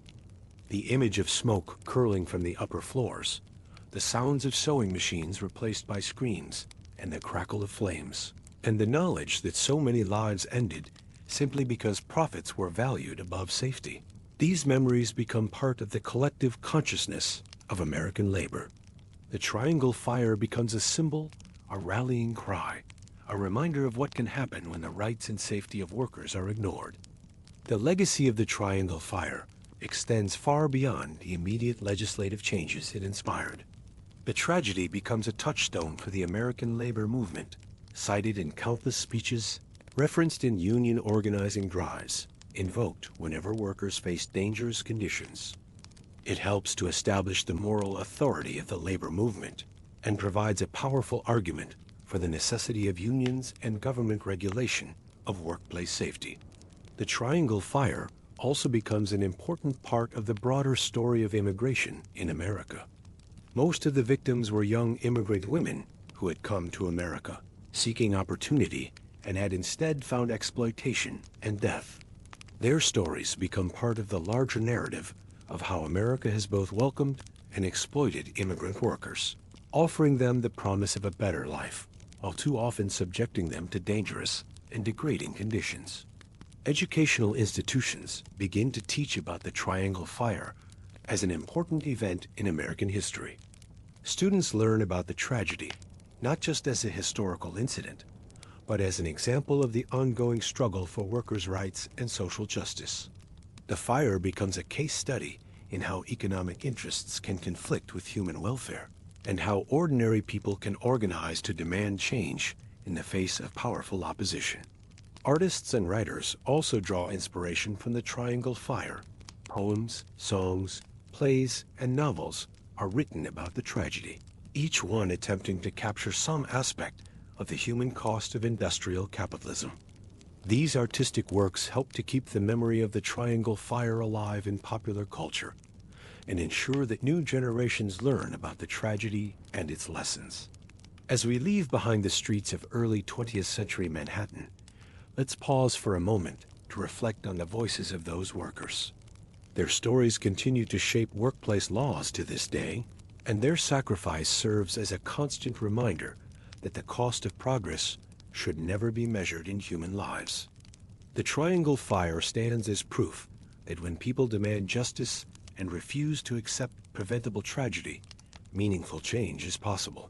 But now we must turn our attention to a different kind of hidden history, one that lies not in the vertical heights of factory buildings, but in the horizontal depths beneath our feet. Staying in the urban environment, we'll explore mysteries that have been literally buried by time and development. We'll discover how entire communities can disappear from view while remaining present in unexpected ways, how the dead can continue to influence the living long after their stories have been forgotten by the world above. In the next section, we'll uncover the buried layers of London's forgotten cemeteries and the stories of those who rest just beneath the city's busy streets, where millions of commuters and tourists walk daily over the remains of generations past, unaware that they are treading on one of history's most fascinating and troubling chapters of urban development. Imagine yourself walking along the narrow, winding streets of old London. The city hums with life above ground. Carriages roll by with steady rhythm, their wheels sending up little bursts of dust from the cobblestones. Shopkeepers call out to passers-by, offering fresh bread, cloth, or coal for the hearth. Children dart between street vendors, weaving through puddles left from the morning's rain.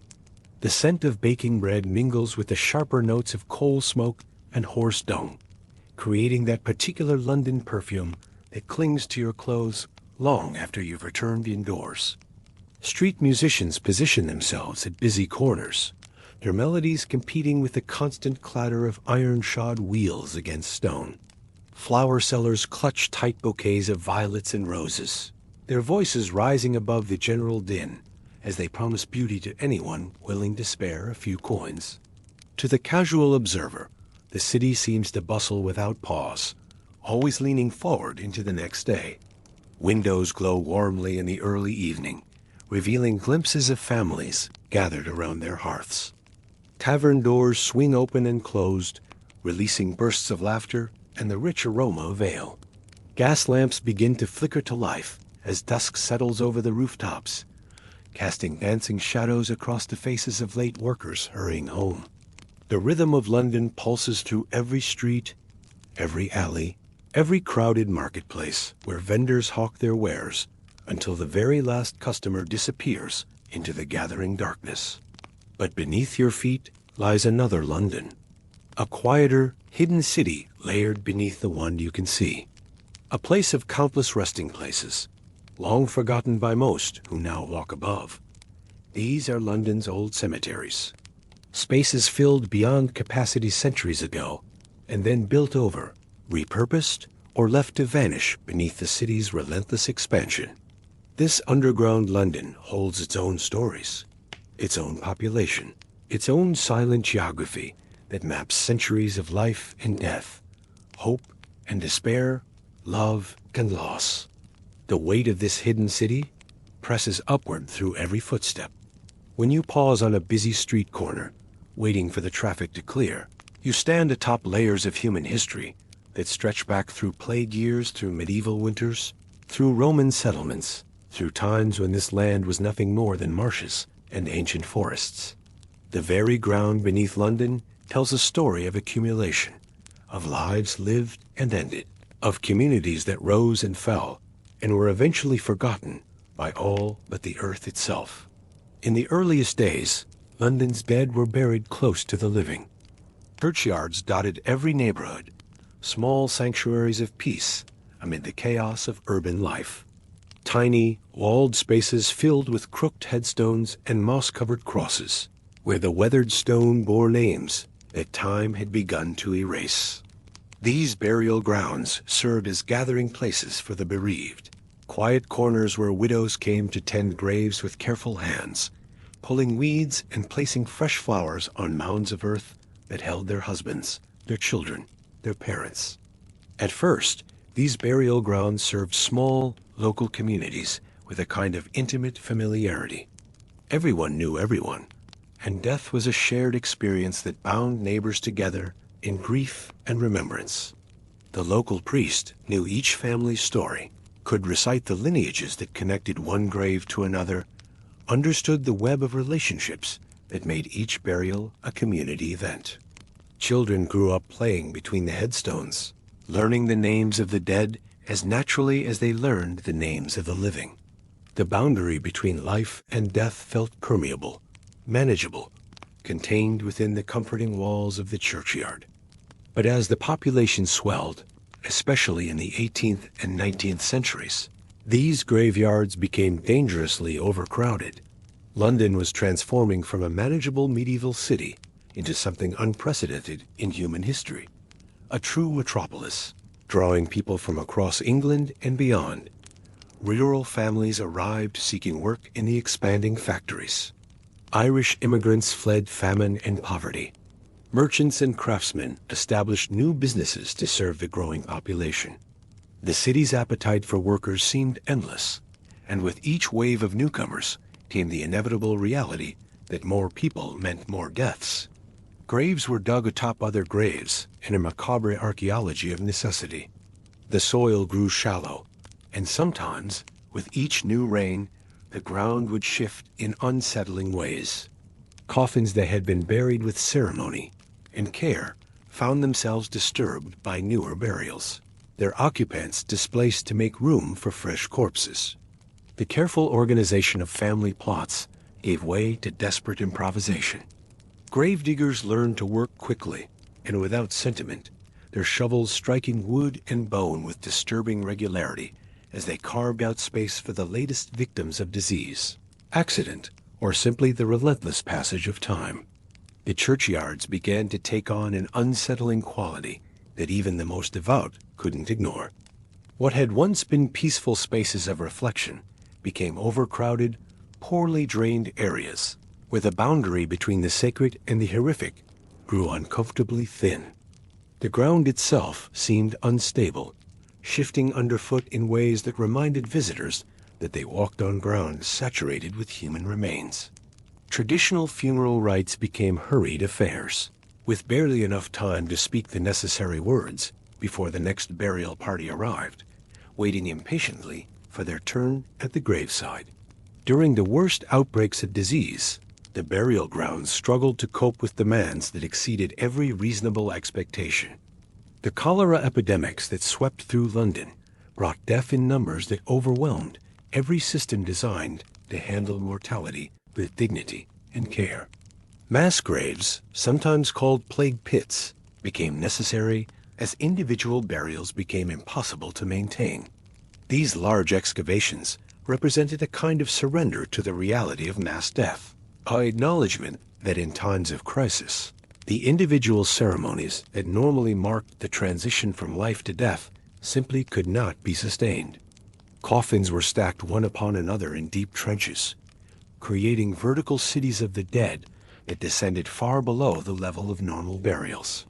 The wealthy might still secure individual plots, but the poor found themselves consigned to these communal graves where their individual identities merged into an anonymous mass of mortality. Families who had hoped to visit specific grave sites found themselves staring instead at large, unmarked areas where dozens or even hundreds of their loved ones lay buried together, their individual stories lost in the collective tragedy of epidemic disease. The air around these churchyards took on a distinct heaviness, especially in the summer months when heat lingered over the city like a suffocating blanket. The smell became unmistakable and inescapable, a sweet, cloying odor that seemed to seep into everything: clothing, hair, the very walls of nearby buildings. It was the smell of decomposition on a scale that the medieval city had never been designed to handle, a constant reminder that the systems that had worked for centuries were failing under the pressure of unprecedented urban growth. Locals often reported strange odors drifting into their homes, accompanied by a feeling of unease they couldn't quite name. Windows that had once been left open to catch summer breezes were now kept tightly closed. Residents of houses adjacent to churchyards complained of sleepless nights, of dreams filled with disturbing images, of a sense that something was fundamentally wrong with their neighborhood. Children who had once played freely near the burial grounds were kept away by parents who couldn't articulate their fears, but knew instinctively that these spaces had become dangerous in ways that went beyond physical health. The psychological impact of living so close to these overwhelmed burial grounds created a pervasive anxiety that colored daily life for thousands of Londoners. The boundary between the world of the living and the realm of the dead, which had always been permeable in Christian tradition, now seemed to have dissolved entirely. Death was no longer a distant possibility or a solemn ceremony. It was a constant presence that intruded into every aspect of daily existence. The very ground seemed unreliable, saturated with mortality, in ways that made ordinary activities feel precarious and strange. By the early 1800s, the situation had become untenable. Cemeteries within the city limits were overflowing in ways that threatened public health and challenged every assumption about proper treatment of the dead. In some places, the ground rose unnaturally high from layers of human remains, giving the churchyards a lumpy, uneven appearance that resembled nothing so much as poorly maintained gardens where the earth had been disturbed by some violent natural disaster. Walking through these spaces required careful navigation, as the ground was unreliable and the surface frequently gave way underfoot. The visual impact of these overwhelmed burial grounds was deeply disturbing to a society that valued order, propriety, and respect for the dead. Headstones tilted at crazy angles, disturbed by the shifting earth beneath them. Grave markers that had once stood in neat rows now jutted from the ground like broken teeth, their careful inscriptions rendered meaningless by the chaos surrounding them. The geometric precision that had once characterized even the most modest churchyard had given way to a landscape that seemed to embody disorder and decay. The government, pressured by growing public health concerns and the obvious failure of existing systems, began looking for solutions that would address both the practical and psychological dimensions of the burial crisis. Medical experts warned that the current conditions posed serious threats to public health, while social reformers argued that the treatment of the dead reflected broader failures in urban planning and social organization. The crisis demanded not just new burial grounds, but a completely different approach to death and remembrance in an urban environment. This led to the creation of the so-called Magnificent Seven Cemeteries, an ambitious project that represented a revolution in how London approached death and burial. Large, park-like burial grounds placed on the outskirts of London, designed to provide cleaner and more organized final resting places, while also serving as examples of how death could be incorporated into urban life in ways that enhanced rather than degraded the experience of the living. These new cemeteries were conscious works of art and engineering, designed to demonstrate that death need not be hidden or feared, but could instead be integrated into the urban landscape in ways that were both beautiful and functional. Highgate Cemetery, Kensal Green, and Brompton Cemetery became the new homes for London's dead, but they were much more than simple burial grounds. These spaces were carefully landscaped according to the latest theories of garden design, with winding paths that created a sense of discovery and exploration, ornamental trees chosen for their symbolic meaning as much as their aesthetic appeal, and elaborate mausoleums that served as monuments to both individual achievement and collective artistic ambition. The designers of these cemeteries understood that they were creating not just burial grounds, but public spaces that would serve the living as much as honor the dead. The layout of these new cemeteries reflected contemporary ideas about nature, death, and social organization. Unlike the cramped, overcrowded churchyards of the city center, these burial grounds offered space for contemplation and reflection.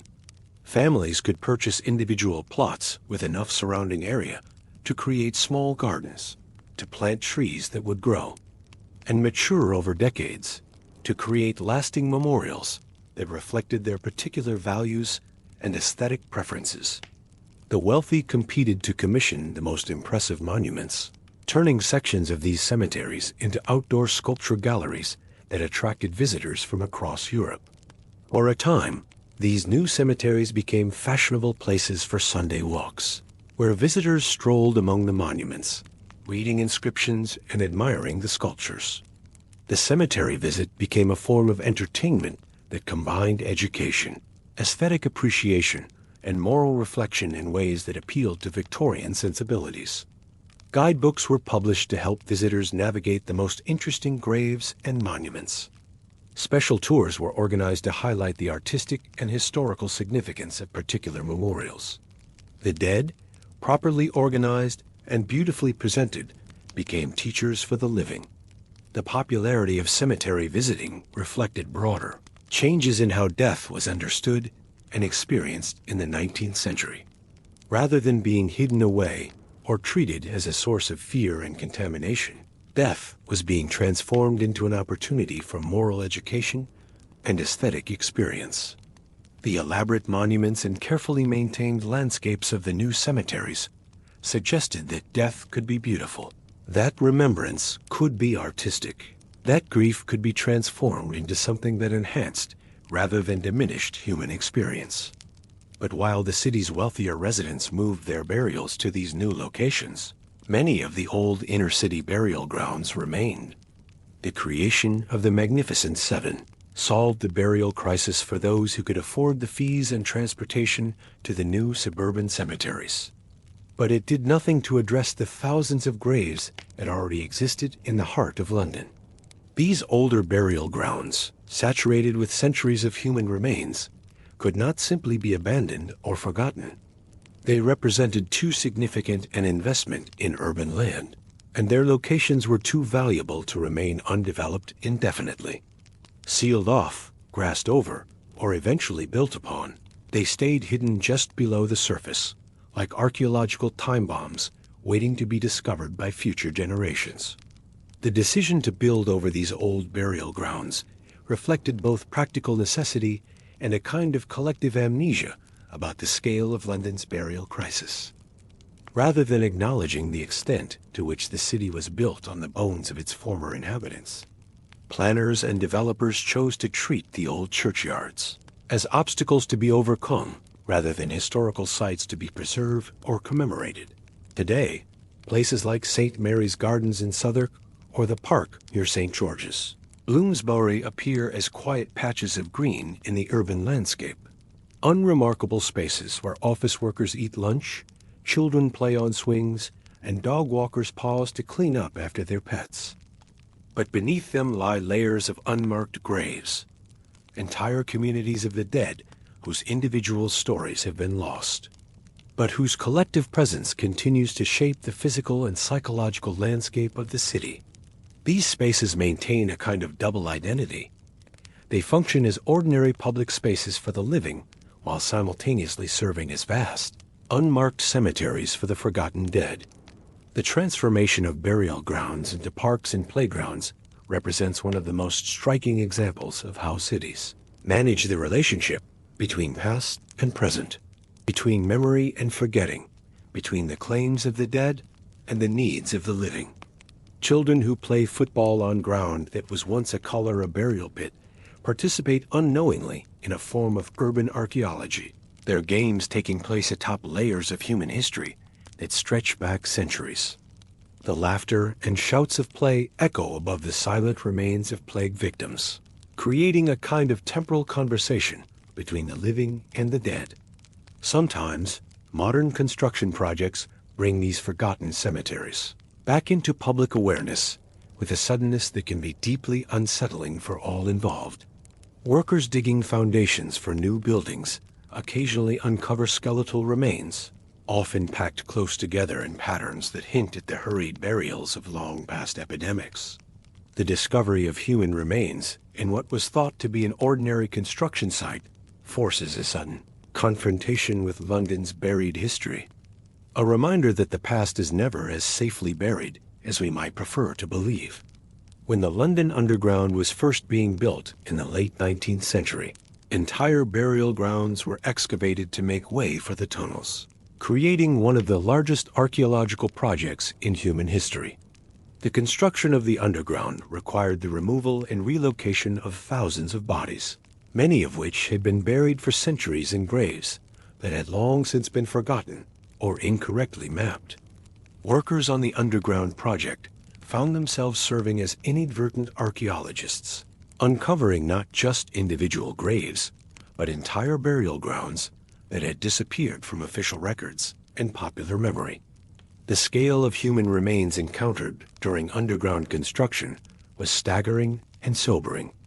Engineers had anticipated some difficulties with burial grounds, but they were unprepared for the extent to which central London was honeycombed with graves, crypts, and infernal burial sites.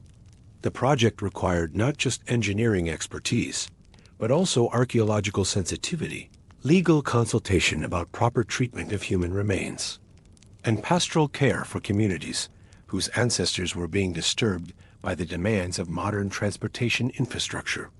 Similar discoveries continue even now, as new developments push deeper into the earth in response to London's ongoing need for housing, office space, and infrastructure improvements.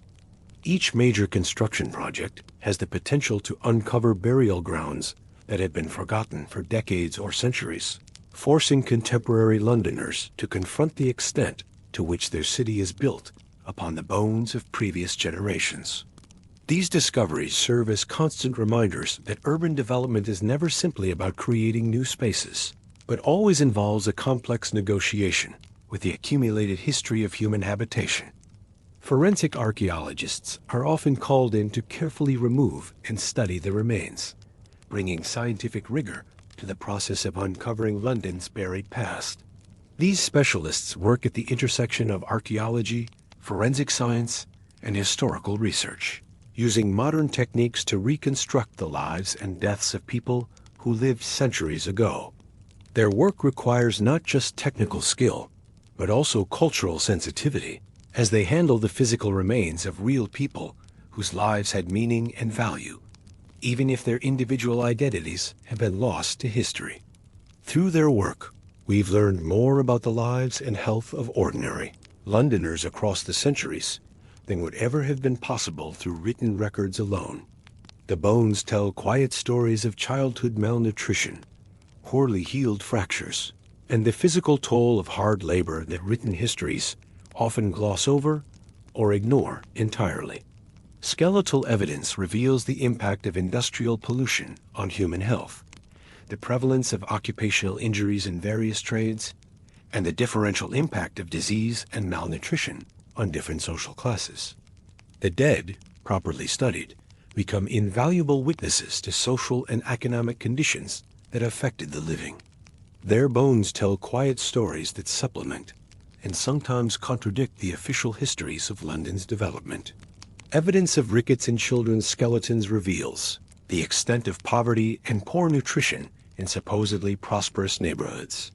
Healed fractures in adult skeletons suggest not just the dangers of manual labor, but also the availability of at least rudimentary medical care for working-class people.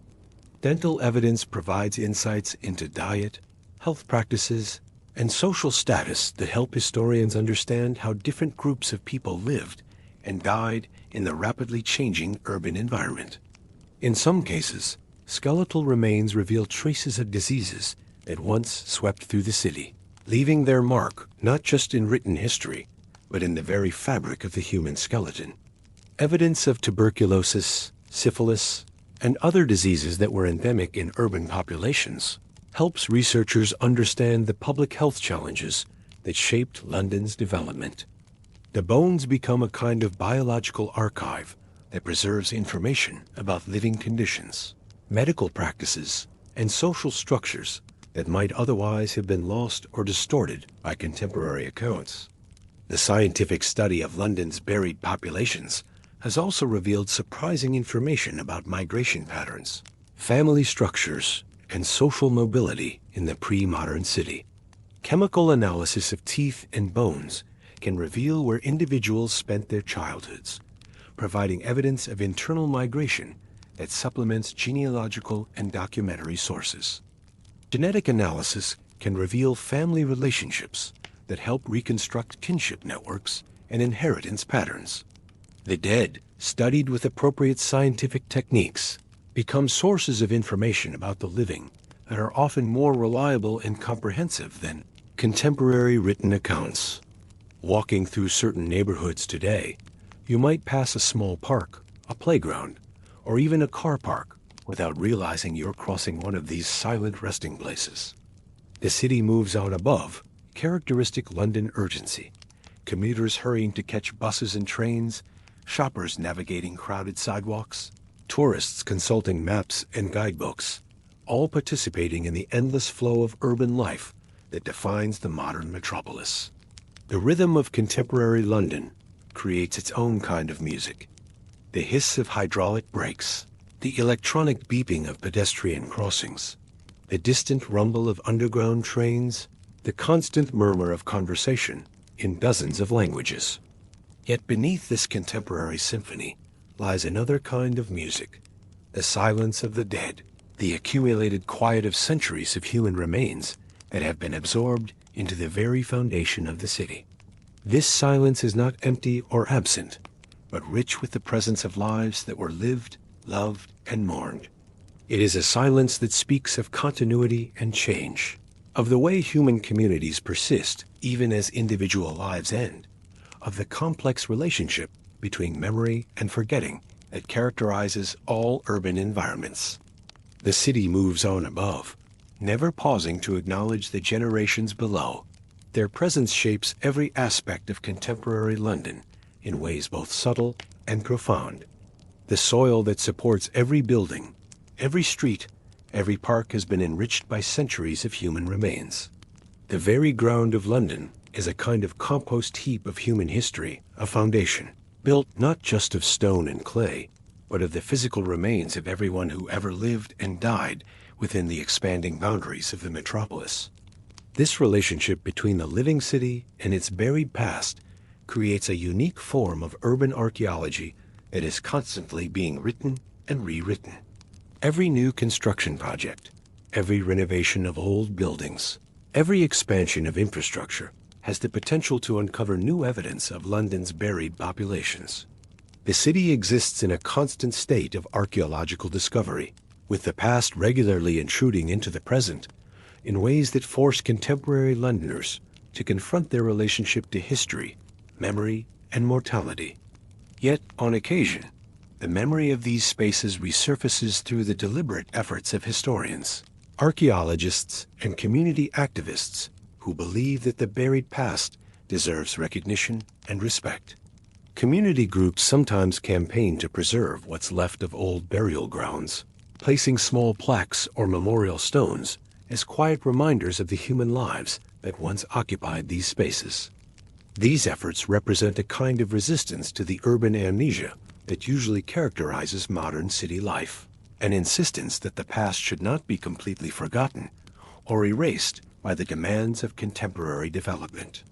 A few sites like Bunhill Fields remain visible and carefully maintained, offering a glimpse into this buried layer of London's past for visitors who are curious about the relationship between the modern city and its historical foundations. These preserved burial grounds serve as outdoor museums that help contemporary Londoners understand the extent to which their city is built upon layers of human history. They provide spaces for reflection and education that help bridge the gap between the bustling modern metropolis and the quieter, more contemplative rhythms of earlier eras. The maintenance of these preserved burial grounds requires constant effort and resources, as urban pressures make it tempting to convert even officially protected historical sites into more commercially productive uses. The survival of places like Bunhill Fields depends on the continued commitment of communities who value historical preservation over immediate economic gain, who believe that cities need spaces dedicated to memory and reflection, who understand that the relationship between the living and the dead is too important to be left entirely to market forces.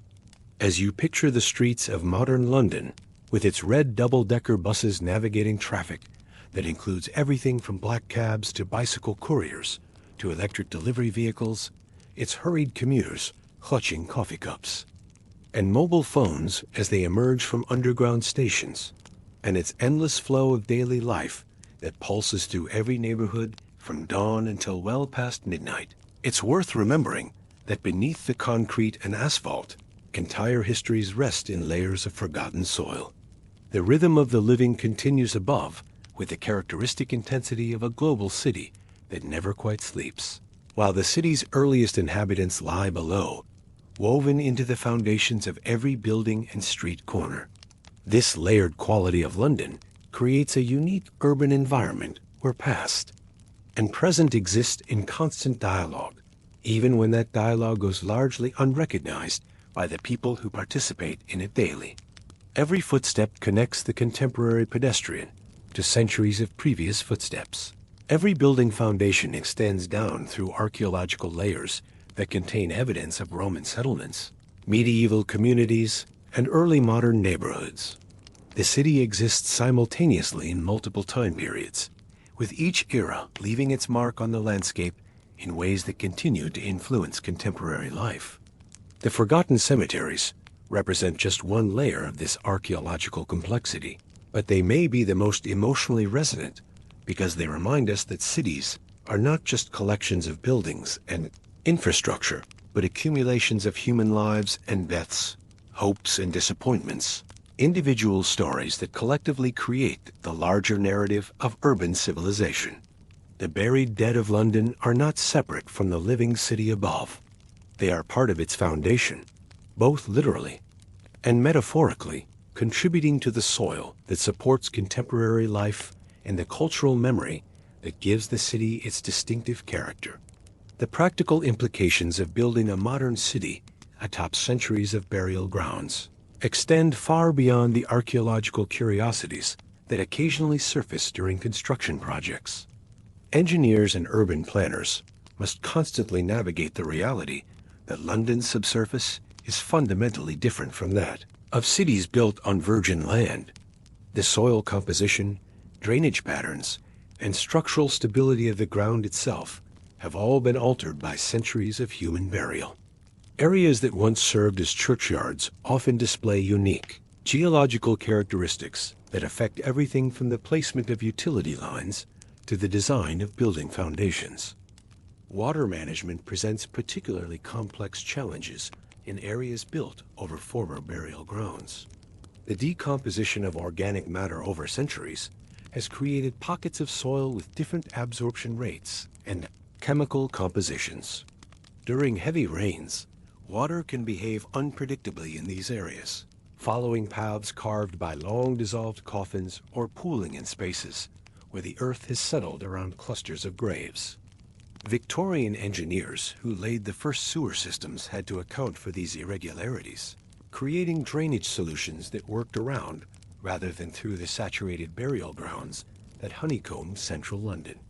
The chemical legacy of mass burial also creates ongoing environmental concerns that city officials must monitor and manage. Centuries of decomposition have enriched the soil with nitrogen and phosphorus compounds that can affect plant growth in unexpected ways. Parks and gardens built over former churchyards sometimes display unusual vegetation patterns, with certain areas producing unusually lush growth while others remain stubbornly barren. Groundwater in these areas may contain elevated levels of various compounds that require careful monitoring to ensure public health safety. Beyond the physical challenges, the psychological impact of living and working above these buried populations continues to influence London's cultural landscape in subtle but significant ways. Certain neighborhoods retain reputations for being haunted or unsettled that trace back to their history as burial grounds, even when current residents may be unaware of the historical origins of these local legends. The persistence of ghost stories, unexplained phenomena, and general feelings of unease in specific locations often correlates remarkably well with maps of former churchyards and burial grounds. The documentation of London's burial history presents its own fascinating archaeological challenge.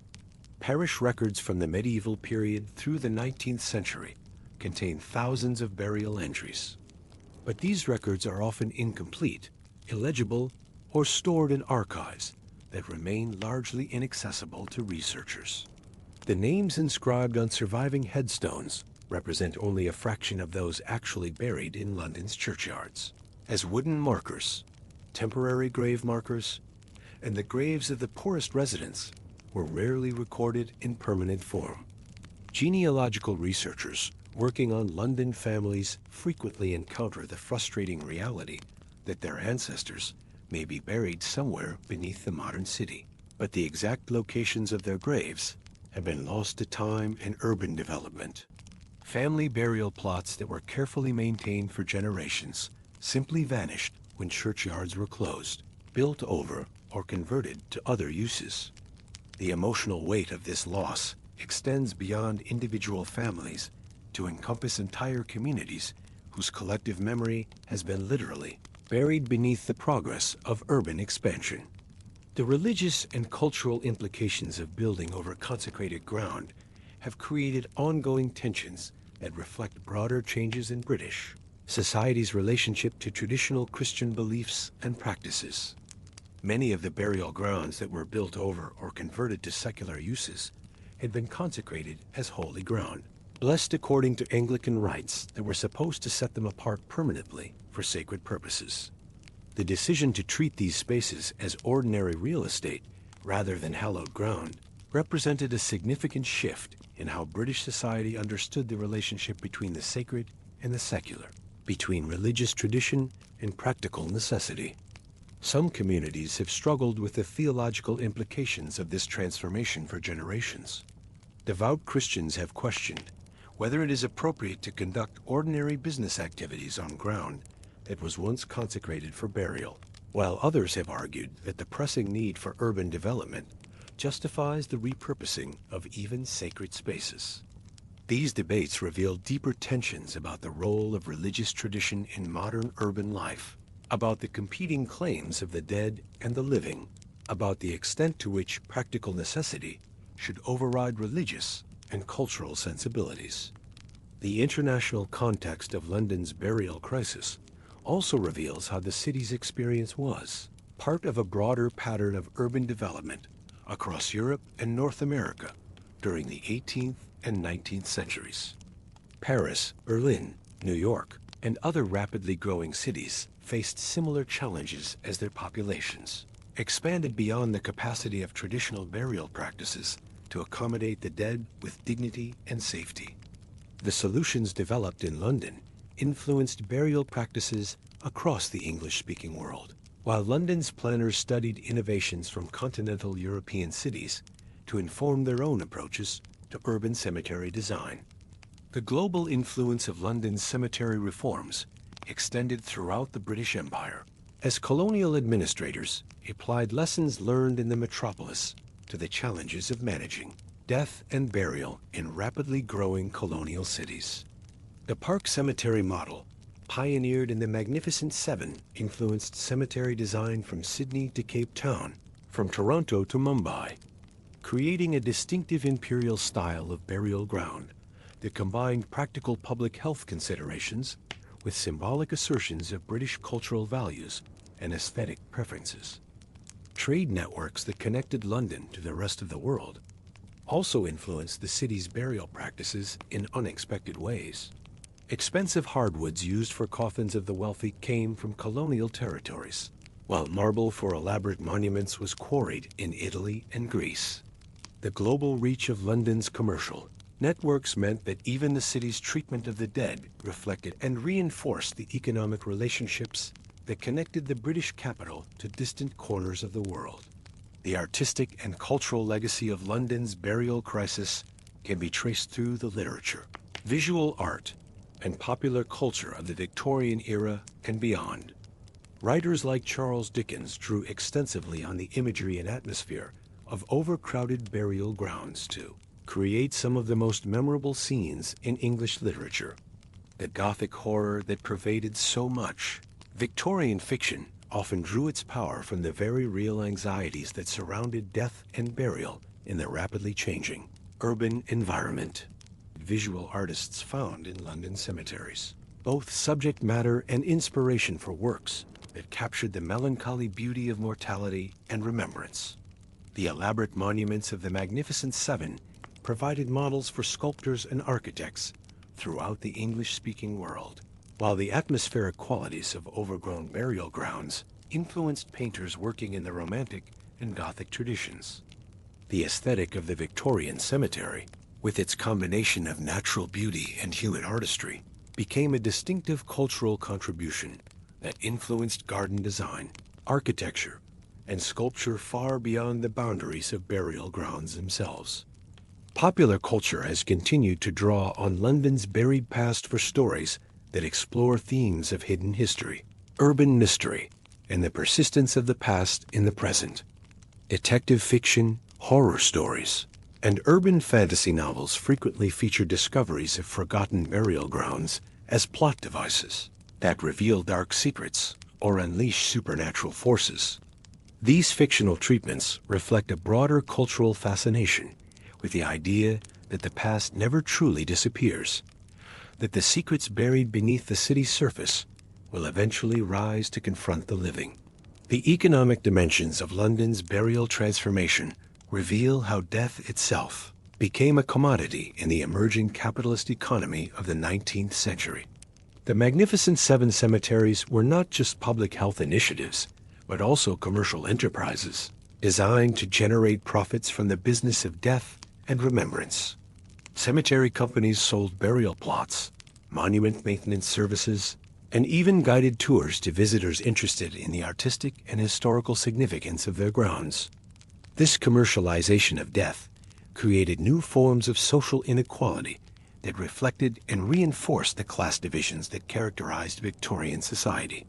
Wealthy families could purchase elaborate family mausoleums that would preserve their memory for generations, while the poor were consigned to common graves that offered no individual recognition or remembrance. The cemetery became a place where social hierarchies were literally carved in stone, where the economic inequalities of life were perpetuated into death and beyond. The funeral industry that developed around London's new burial practices created employment opportunities for thousands of workers, from gravediggers and monument carvers to funeral directors and cemetery gardeners. These occupations developed their own professional cultures, specialized knowledge, and social hierarchies that reflected the broader economic transformation of Victorian London. The business of death became increasingly elaborate and expensive, creating markets for goods and services that ranged from elaborate funeral carriages to exotic flowers for grave decoration. Insurance companies developed new products to help families manage the costs of burial and commemoration, while banks offered loans secured against future burial plots. The financialization of death represented another dimension of the broader economic changes that were transforming London into a modern capitalist metropolis, where even the most intimate human experiences became subject to market forces and commercial calculation. The technological innovations that accompanied London's burial reforms also contributed to the city's broader reputation as a center of engineering and industrial innovation. The drainage systems, transportation networks, and landscape architecture techniques developed for the Magnificent Seven influenced urban planning projects throughout the British Empire and beyond. Cemetery design became a specialized field that combined engineering expertise with artistic vision, creating new professional opportunities for architects, engineers, and landscape designers. The preservation and study of London's burial history has become an increasingly important field of academic research that contributes to our understanding of urban development, public health, social history, and cultural change. Archaeological techniques developed for studying burial grounds have applications in other areas of urban archaeology, while historical research on cemetery records has revealed new insights into population movements, family structures, and economic relationships in pre-modern London. Digital mapping technologies now allow researchers to create detailed visualizations of how burial grounds related to other urban infrastructure, revealing patterns of development that were invisible to previous generations of historians. Geographic information systems can overlay historical maps of churchyards with contemporary street layouts, showing precisely where forgotten burial grounds lie beneath modern buildings and roadways. These technological tools help bridge the gap between past and present, making the invisible archaeology of London's buried past accessible to researchers, students, and the general public. The seasonal rhythms of London's forgotten burial grounds continue to manifest in subtle but observable patterns throughout the modern city. Areas built over former churchyards often display distinctive microclimates that reflect the altered soil composition and drainage patterns created by centuries of human burial. Spring flowers may bloom earlier or later in these locations, following growing patterns that trace the boundaries of long-vanished burial plots. Experienced gardeners working in parks built over former cemeteries learn to read these botanical signals, adjusting their planting schedules and maintenance routines to accommodate the unique growing conditions created by London's buried past. Urban wildlife has also adapted to these transformed landscapes in remarkable ways. Birds, small mammals, and insects that inhabit parks and green spaces built over former burial grounds often display behavioral patterns that differ subtly from their counterparts in other urban environments. The enriched soil chemistry and altered drainage patterns create distinctive habitats that support different populations of earthworms, beetles, and other soil-dwelling creatures, which, in turn, affect the feeding patterns and nesting behaviors of the birds and animals that depend on them. The acoustic properties of areas built over former burial grounds present another fascinating dimension of London's buried archaeology. Sound travels differently through soil that has been disturbed and altered by centuries of human burial, creating subtle variations in how noise carries through different neighborhoods. Musicians and sound engineers working in venues built over former churchyards sometimes notice unusual acoustic phenomena that reflect the complex subsurface geography created by London's layered burial history. Legal frameworks governing the treatment of human remains discovered during construction projects have evolved considerably over the centuries, reflecting changing attitudes toward the dead and the rights of the living. Current regulations require careful documentation and respectful treatment of any human remains uncovered during development. But these requirements create practical challenges for developers working in areas where burial grounds are known or suspected to exist.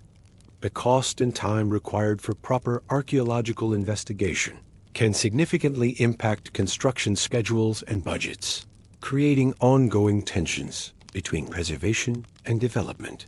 Professional associations representing archaeologists, construction workers, and urban planners have developed specialized protocols for managing discoveries of human remains in urban environments.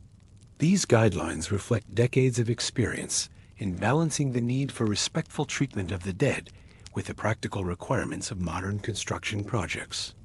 Training programs now prepare construction workers to recognize signs of archaeological significance and to respond appropriately when human remains are discovered on job sites. The insurance industry has developed sophisticated risk assessment models that account for the likelihood of discovering human remains in different areas of London, with premiums for construction projects adjusted based on historical burial patterns and the probability of archaeological complications. These actuarial calculations represent a unique form of applied archaeology, where statistical analysis of historical burial records directly influences contemporary business decisions and construction costs. Heritage tourism focused on London's burial history has created new economic opportunities while also raising questions about the appropriate commercialization of death and memory. Guided tours of preserved cemeteries attract thousands of visitors annually, generating revenue that helps fund maintenance and preservation efforts. However, the marketing of burial grounds as tourist attractions requires careful balance between education and entertainment, between honoring the dead and satisfying the curiosity of the living. The psychological counseling profession has developed specialized approaches for helping people cope with the emotional impact of discovering that their homes, workplaces, or children's schools are built over former burial grounds. While most people adapt readily to this knowledge, some individuals experience significant anxiety or distress upon learning about their proximity to large numbers of human remains. Therapists working with such clients often find that the anxiety reflects broader concerns about mortality, urban change, and the relationship between past and present. Community organizing efforts around burial ground preservation have created new forms of neighborhood identity and political engagement. Residents who discover that their local park or playground was once a cemetery sometimes form advocacy groups dedicated to commemorating the site's history and ensuring respectful treatment of any remaining human remains. These grassroots organizations represent a form of urban archaeology that combines historical research with community activism, creating networks of engaged citizens who serve as informal guardians of London's buried past. And now, as we prepare to leave the cold earth behind and the silent voices of London's buried multitudes, we find ourselves drawn upward away from the overcrowded churchyards and forgotten plague pits, away from the archaeological layers that hold centuries of human stories. The transition from death to life, from the buried past to the thriving present, mirrors the great social transformations that characterized Victorian London itself. Just as the city's burial grounds were reorganized and relocated to serve the needs of a modern metropolis, so too were its social and economic structures transformed by the forces of industrialization, urbanization, and technological change.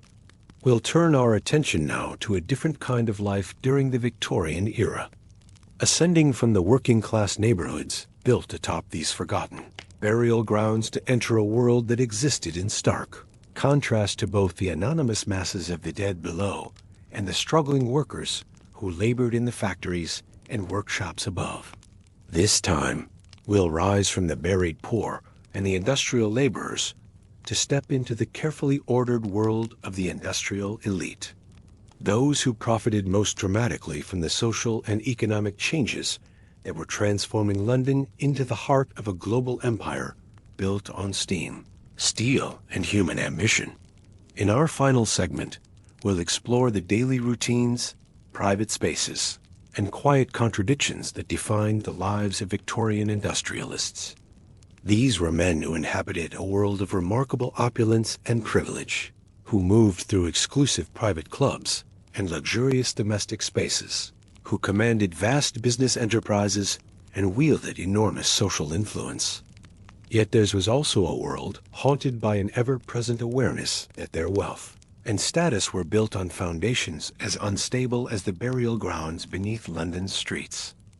The soot-covered labor of workers, whose lives were as expendable as those of the plague victims buried in mass graves centuries before.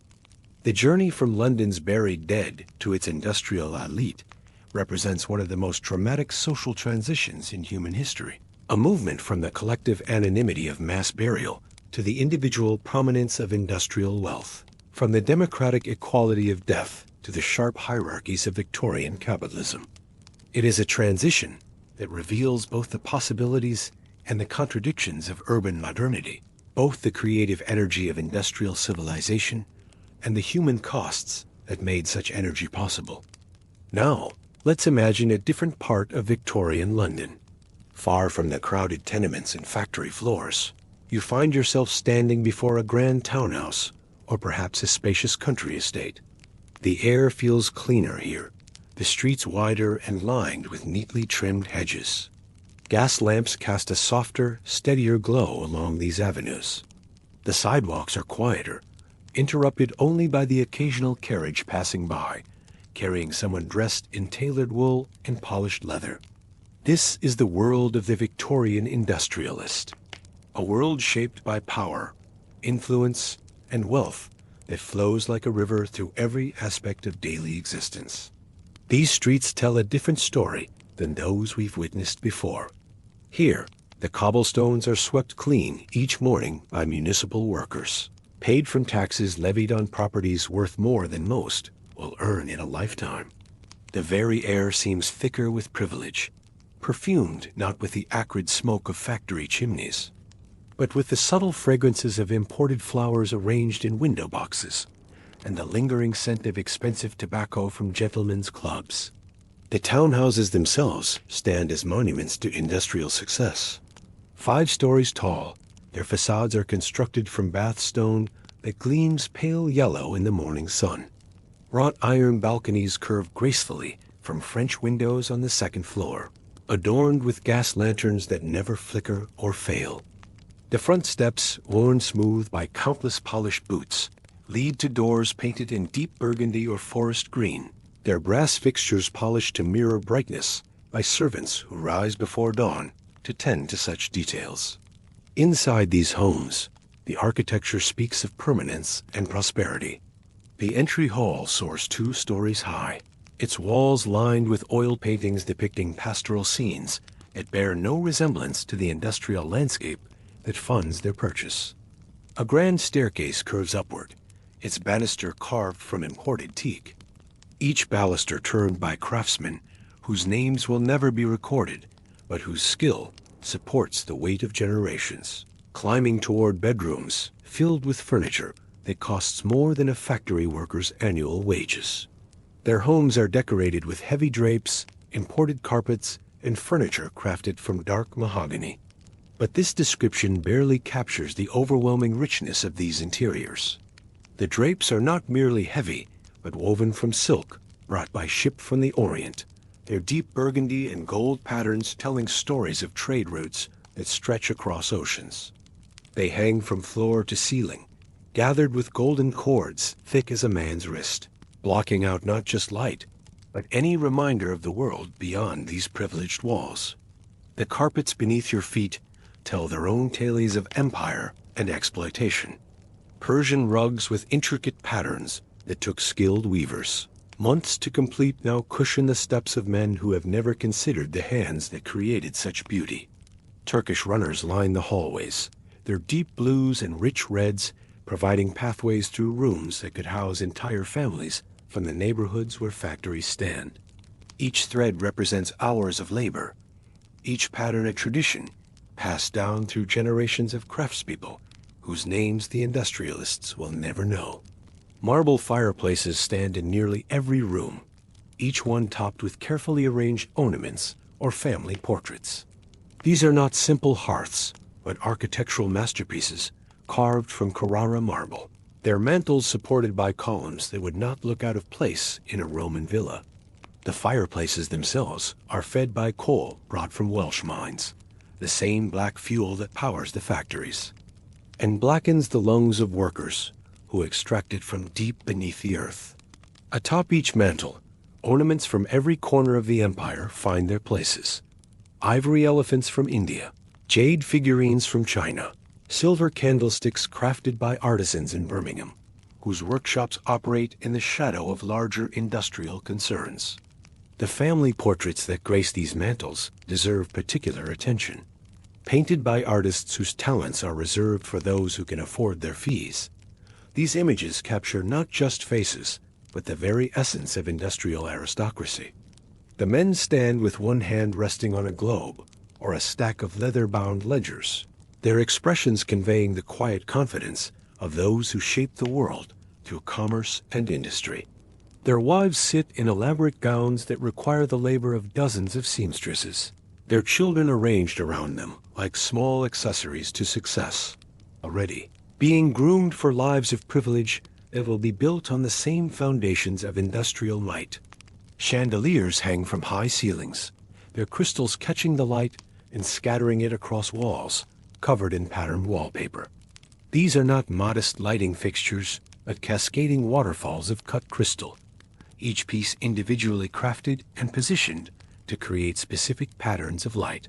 The crystals themselves come from Bohemia, cut by master craftsmen whose techniques have been refined over centuries. When lit, they transform the rooms into spaces that seem to exist outside of time, where the harsh realities of industrial production give way to a softer, more refined world where beauty exists for its own sake. The wallpaper that covers these walls tells stories of craftsmanship and mass production existing side by side. Designed by artists like William Morris, who ironically critiques the very industrial system that makes such luxury possible, these papers feature intricate patterns of flowers and vines that speak to a romanticized vision of nature, a green world that seems to have never known the touch of factory smoke or the sound of steam engines.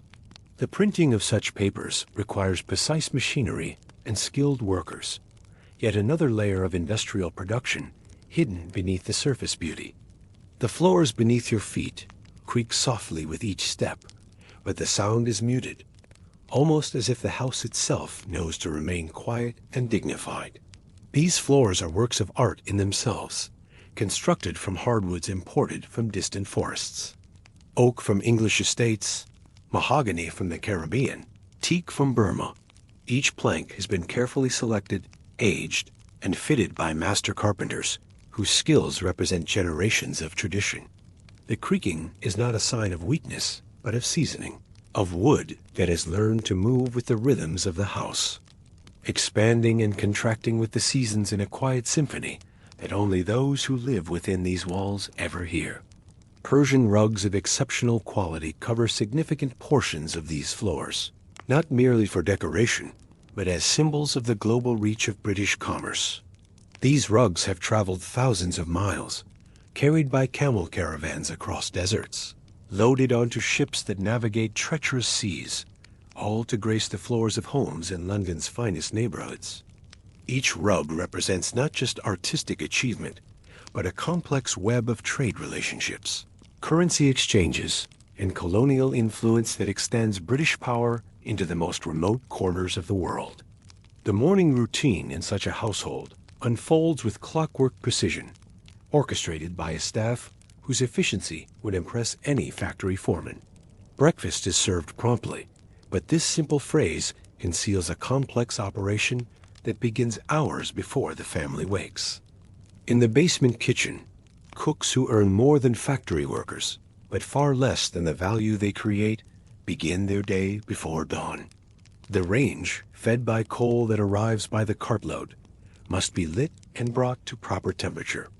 Water must be heated in copper vessels that reflect the faces of servants who will never own such luxury.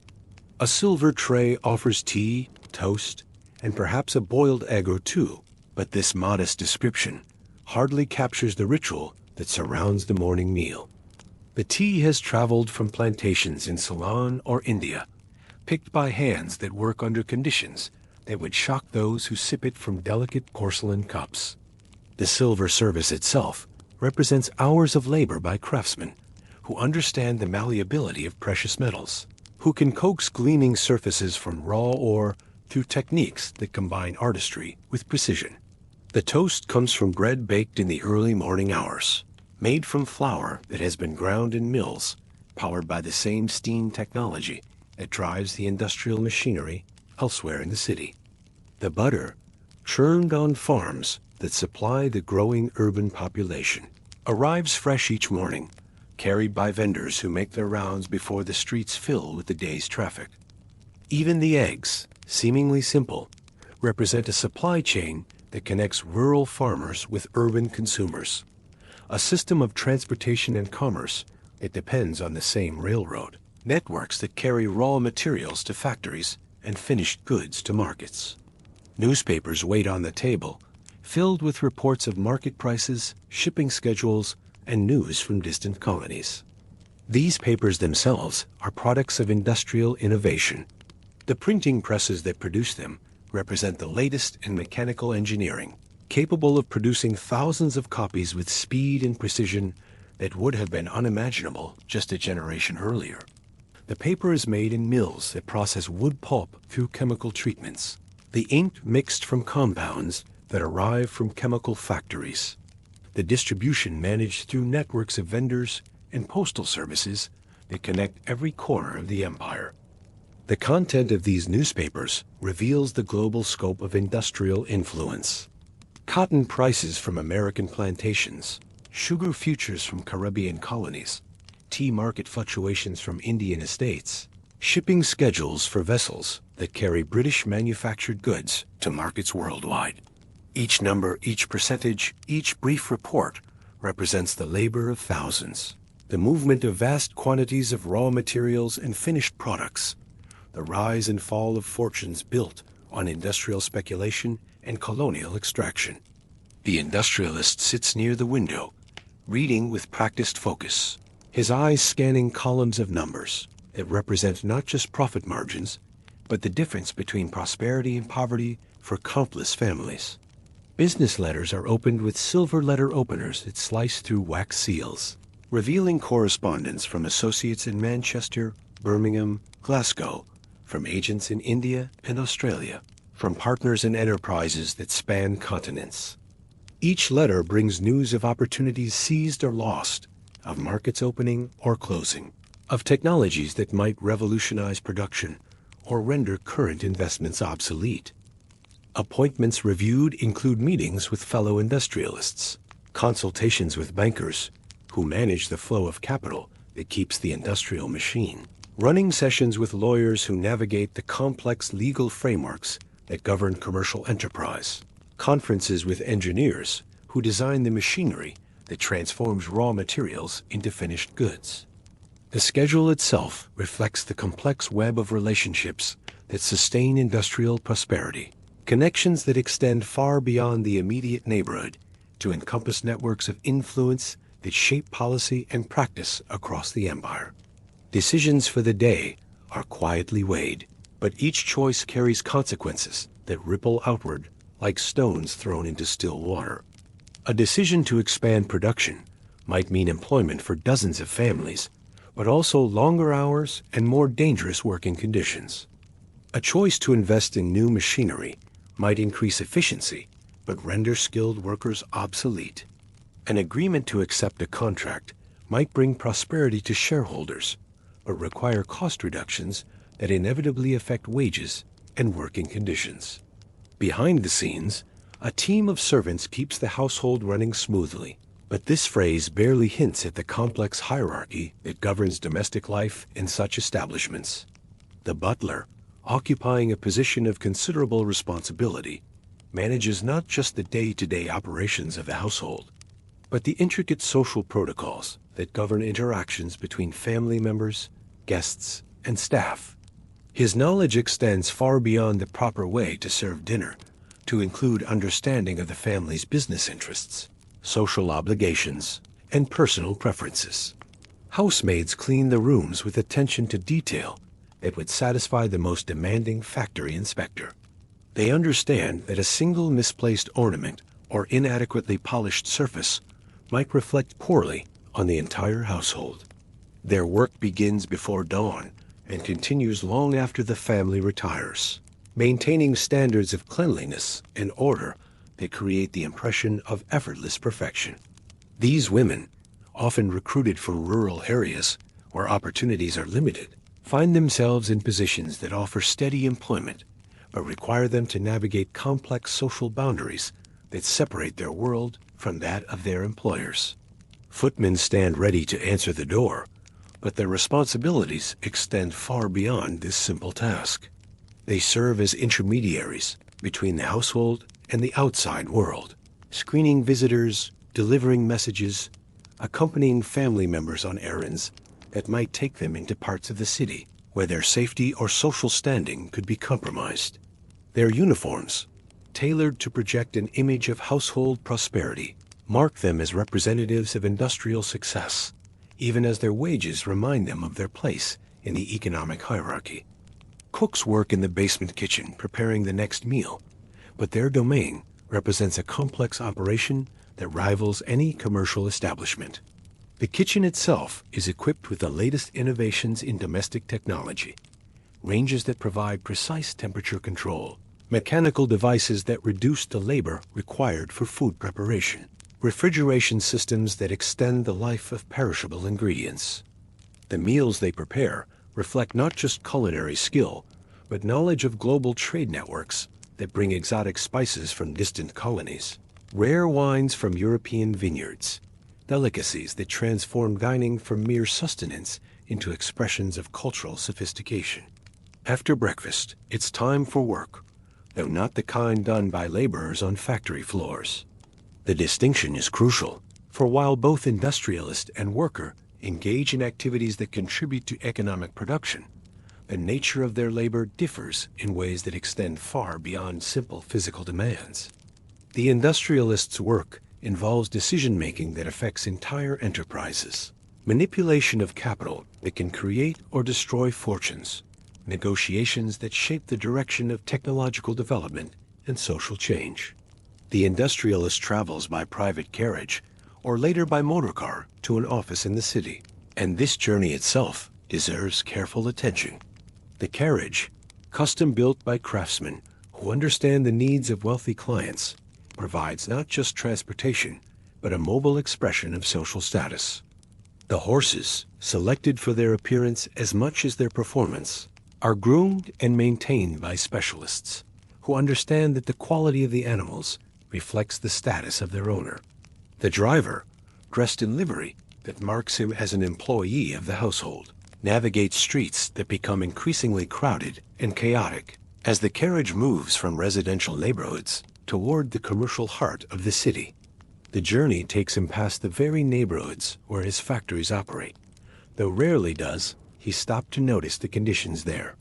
This observation reveals one of the most striking aspects of industrial urban geography: the proximity of extreme wealth and desperate poverty, the way prosperity and misery exist side by side, separated not by great distances, but by social boundaries that prove more effective than physical walls in maintaining separation between different worlds.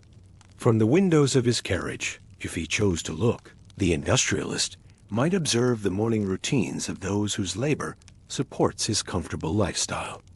Workers walking toward factory gates, their faces already marked by exhaustion that comes from inadequate rest in overcrowded housing.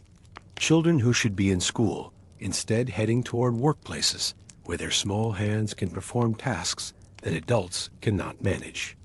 Women carrying bundles of piecework that they will complete in tenement rooms where entire families crowd into spaces smaller than single rooms in the industrialist's townhouse. The office building itself stands as a monument to commercial success, its facade constructed from the finest materials available, its interior designed to project an image of permanence and prosperity. The lobby, with its marble floors and crystal chandeliers, creates an immediate impression of success and stability.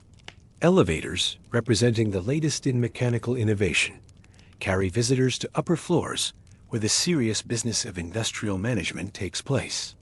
Business is conducted in wood-paneled rooms, filled with cigar smoke and quiet conversation.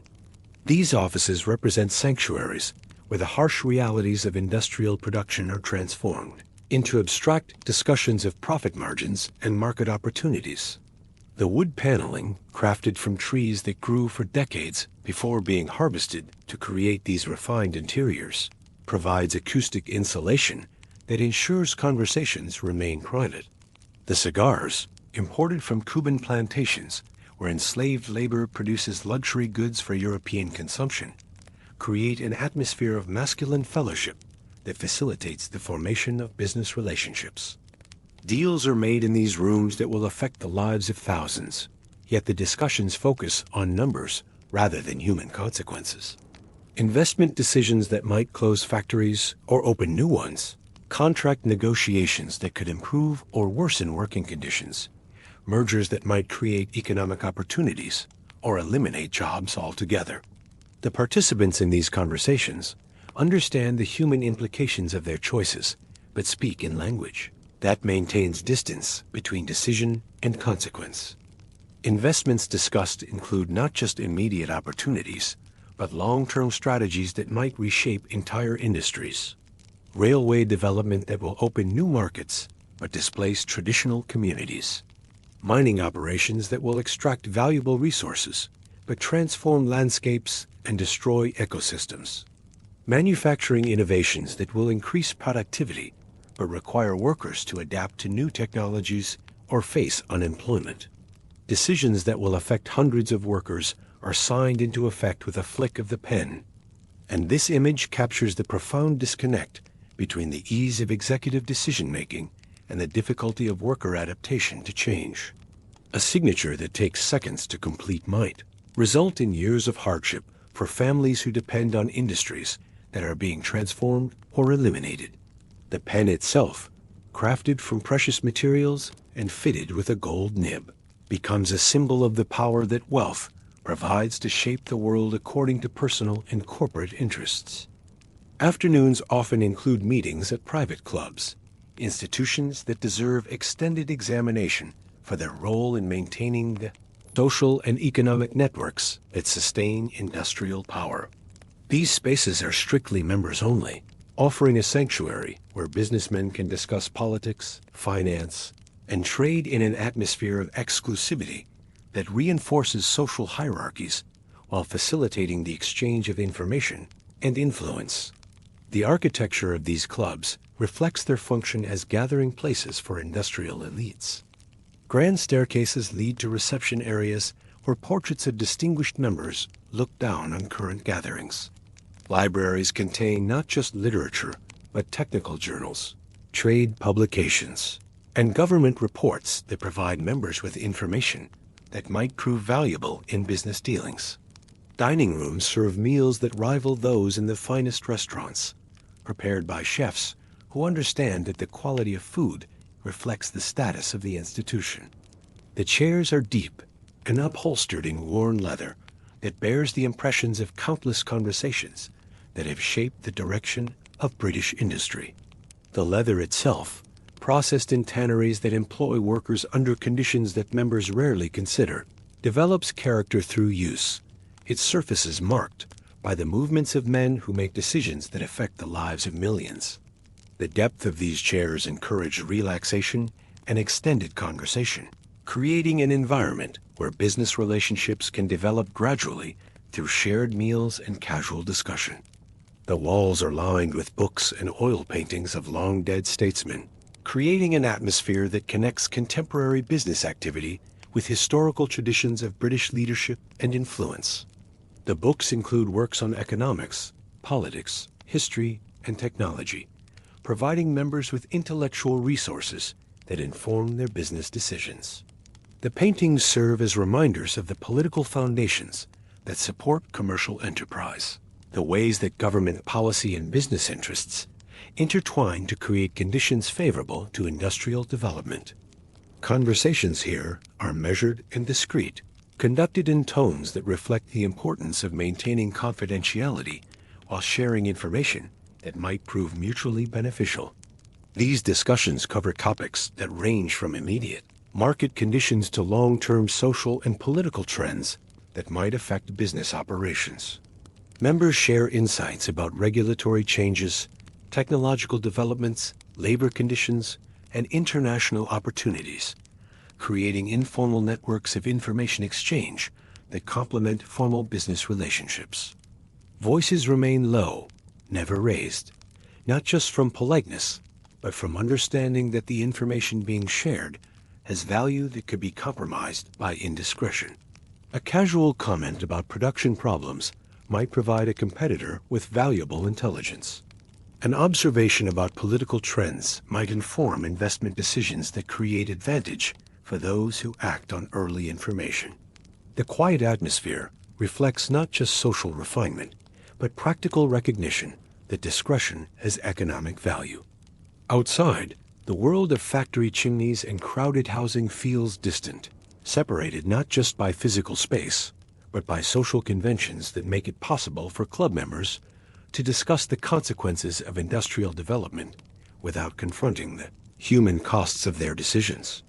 The windows of these clubs look out on streets that are cleaner and quieter than those that surround industrial facilities, creating a physical environment that supports the psychological distance that makes comfortable discussion of uncomfortable topics possible.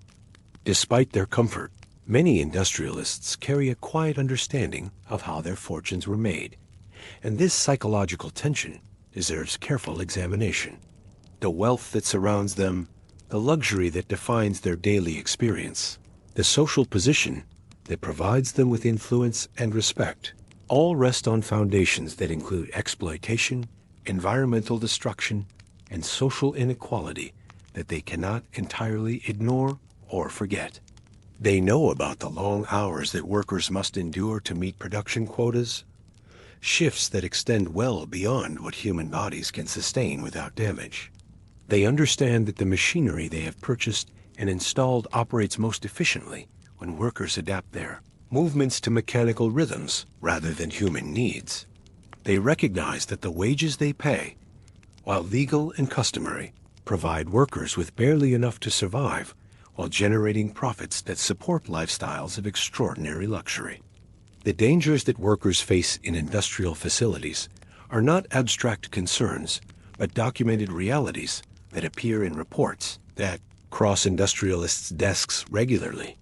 Accidents that maim or kill workers, exposure to chemicals that cause long-term health problems, working conditions that contribute to premature aging and early death. The statistics are available, the human costs documented, yet production continues under conditions that prioritize efficiency and profit over worker safety and well-being. The meager wages that sustain their businesses represent deliberate decisions to minimize labor costs in order to maximize returns to capital. Industrialists understand that workers and their families live in housing that lacks adequate sanitation, heat, and space, that children often go without proper nutrition, that medical care remains beyond the reach of those whose labor creates the wealth that makes excellent medical care available to their employers. Some choose to ignore these realities, justifying them as the necessary cost of progress, and their rationalizations deserve examination for what they reveal about the psychological mechanisms that allow comfortable people to coexist with uncomfortable knowledge. Progress becomes a concept, transforms present suffering into future benefit, a narrative that makes current exploitation seem acceptable as the price of eventual improvement. Competition becomes a natural law that requires harsh treatment of workers in order to maintain economic advantage over rival enterprises. A market becomes an impersonal force that dictates wages and working conditions, removing personal responsibility from decisions that have immediate human consequences. Technology becomes a neutral tool that requires particular forms of social organization, making industrial hierarchies seem inevitable rather than chosen. These justifications serve psychological functions that allow industrialists to maintain their comfortable lifestyle without confronting the ethical implications of their wealth. Others make charitable donations, funding schools, hospitals, or public parks, and these philanthropic activities reveal complex motivations that combine genuine concern for social welfare with practical strategies for managing social tension and personal guilt. The schools they fund often emphasize moral education and practical skills that produce more reliable workers, while avoiding critical examination of social and economic structures that create the need for charity. The hospitals they support provide medical care for workers and their families, but often under conditions that emphasize gratitude rather than rights, charity rather than justice. The parks they create offer public spaces for recreation and relaxation, but in locations and forms that do not interfere with commercial development or challenge property relationships that concentrate wealth in private hands while socializing environmental and social costs. Philanthropy becomes a way to ease the edges of their conscience, offering moments of public praise and private relief that make continued participation in exploitative economic relationships psychologically tolerable. The praise they receive for charitable activities focuses attention on their generosity, while directing attention away from the sources of their wealth and the conditions that make charity necessary. Private relief comes not just from knowledge that they are helping others, but from evidence that their wealth can produce socially beneficial results, that their participation in industrial capitalism serves broader social purposes beyond personal enrichment. This psychological comfort allows them to maintain their lifestyle and business practices while managing feelings of guilt or responsibility that might otherwise motivate more fundamental changes in behavior. In the evenings, the household shifts into a different rhythm, one that emphasizes social refinement and cultural sophistication as alternatives to the commercial focus that dominates daylight hours. Dinner is formal, with multiple courses served on fine china, but this simple description conceals elaborate rituals that transform eating from biological necessity into cultural performance. The dining room itself becomes a stage for the display of wealth and taste.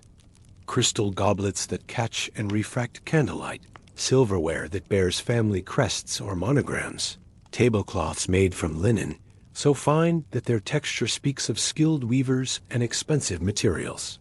The china service, often custom-made by renowned manufacturers, provides not just functional dinnerware, but artistic objects that demonstrate the family's appreciation for beauty and their ability to afford the finest craftsmanship.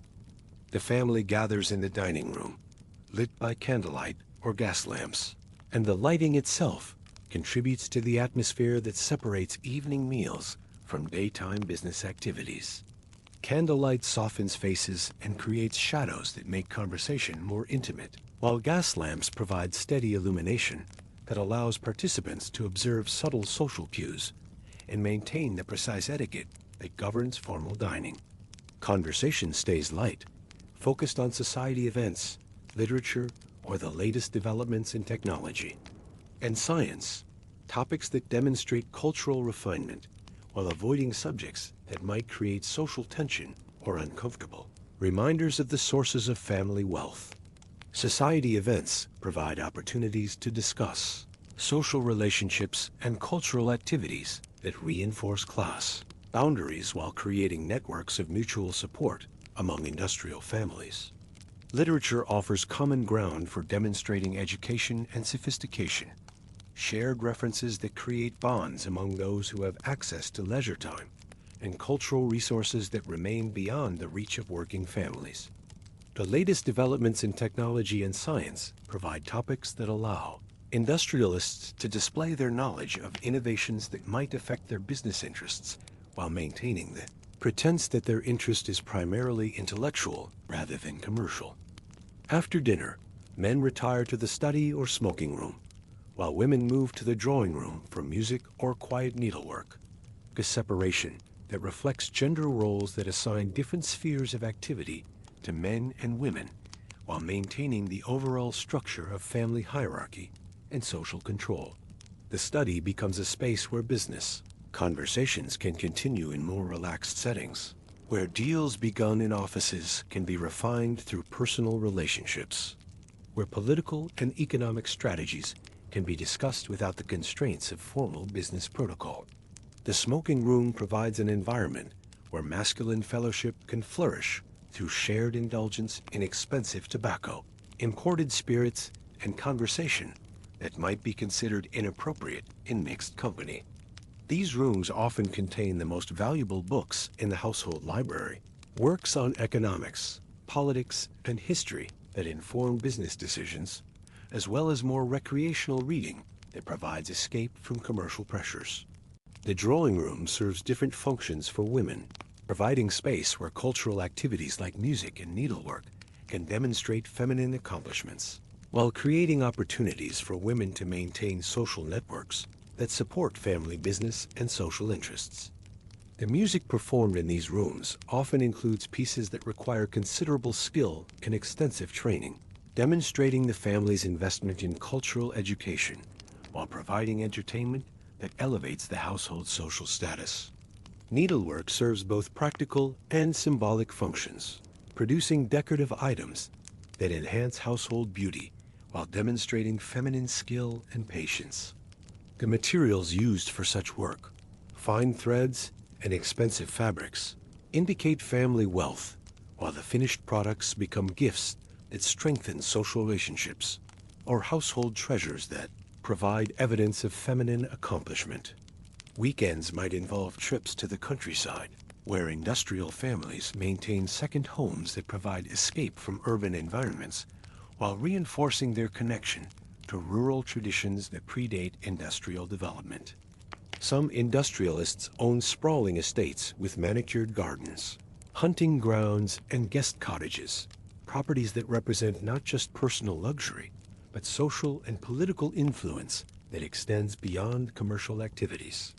These estates often encompass thousands of acres, land that might once have supported entire rural communities, but now serves primarily as recreational space for urban industrial families. The gardens require the labor of skilled horticulturalists who maintain lawns, flower beds, and ornamental trees that create artificial landscapes designed to demonstrate human control over natural environments. The hunting grounds support game animals that are managed like crops. Their populations maintained through careful breeding and feeding programs that ensure reliable recreation for property owners and their guests. Guest cottages provide accommodation for visitors whose presence reinforces the social networks that support industrial enterprise. Business associates, political allies, and cultural figures gather in rural settings, where formal protocols can be relaxed, while relationships that support urban commercial activities can be strengthened through shared leisure experiences. These retreats provide an escape from the noise and grime of the city, but they also serve economic functions that extend their value beyond personal recreation. Rural estates provide opportunities for entertaining clients and associates in settings that demonstrate wealth and sophistication while facilitating business relationships through shared leisure activities. Hunting parties create opportunities for informal negotiation and relationship building that complement formal business meetings. Country houses also serve as venues for political activities that might be inappropriate in urban settings.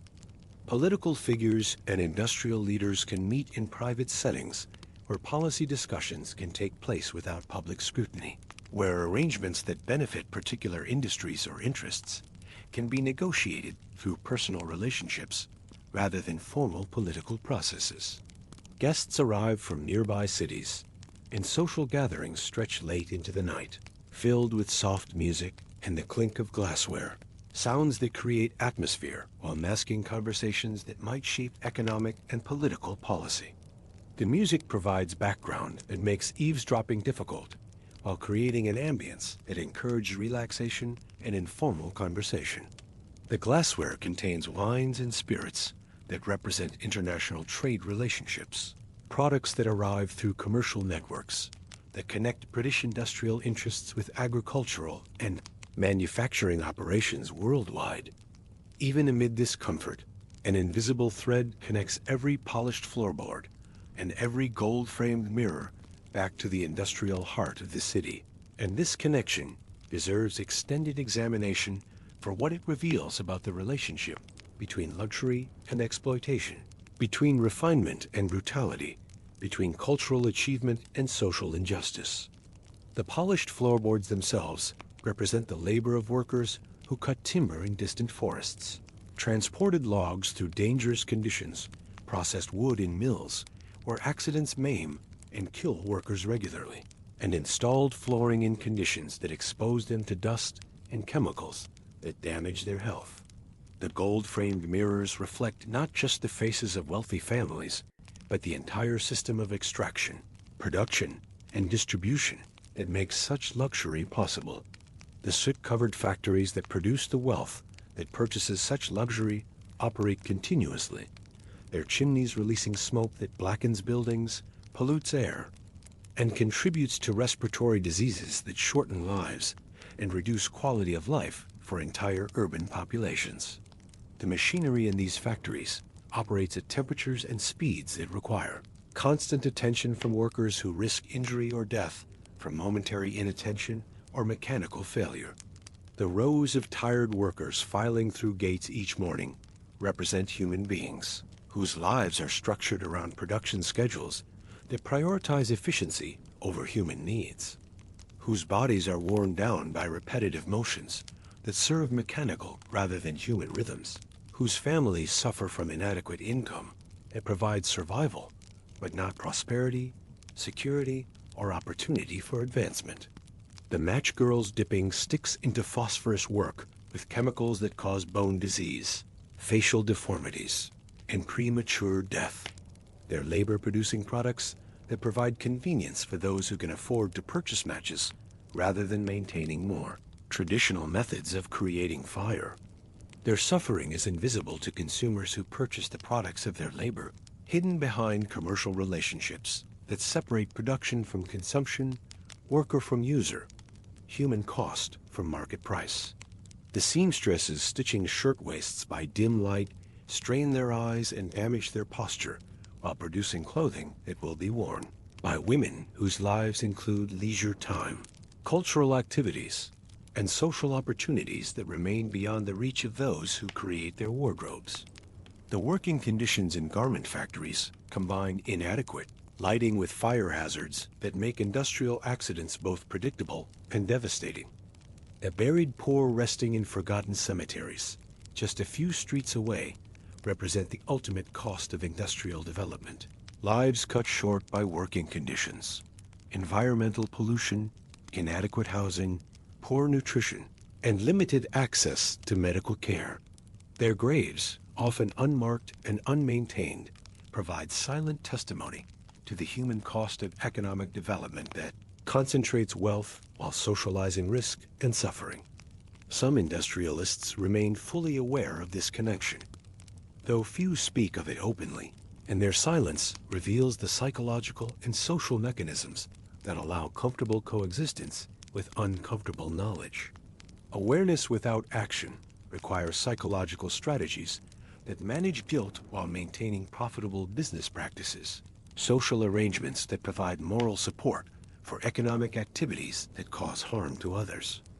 Their diaries, when preserved, reveal quiet reflections on the contradictions of their time, internal conversations that acknowledge moral concerns while rationalizing continued participation in economic systems that produce wealth through exploitation. These private writings often demonstrate genuine struggle with ethical implications of industrial capitalism, while revealing the practical constraints that make fundamental change seem impossible or undesirable. Letters to friends might contain brief moments of doubt, softened quickly by practical concerns of business and legacy, communications that provide insight into the mental lives of those who benefit from systems they recognize as harmful.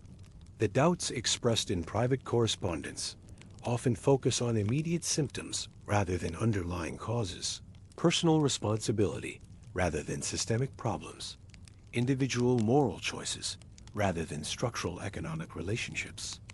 These private expressions of concern serve psychological functions that may actually support continued participation in harmful practices by providing emotional outlets for guilt while maintaining the business relationships and economic activities that produce both wealth and suffering.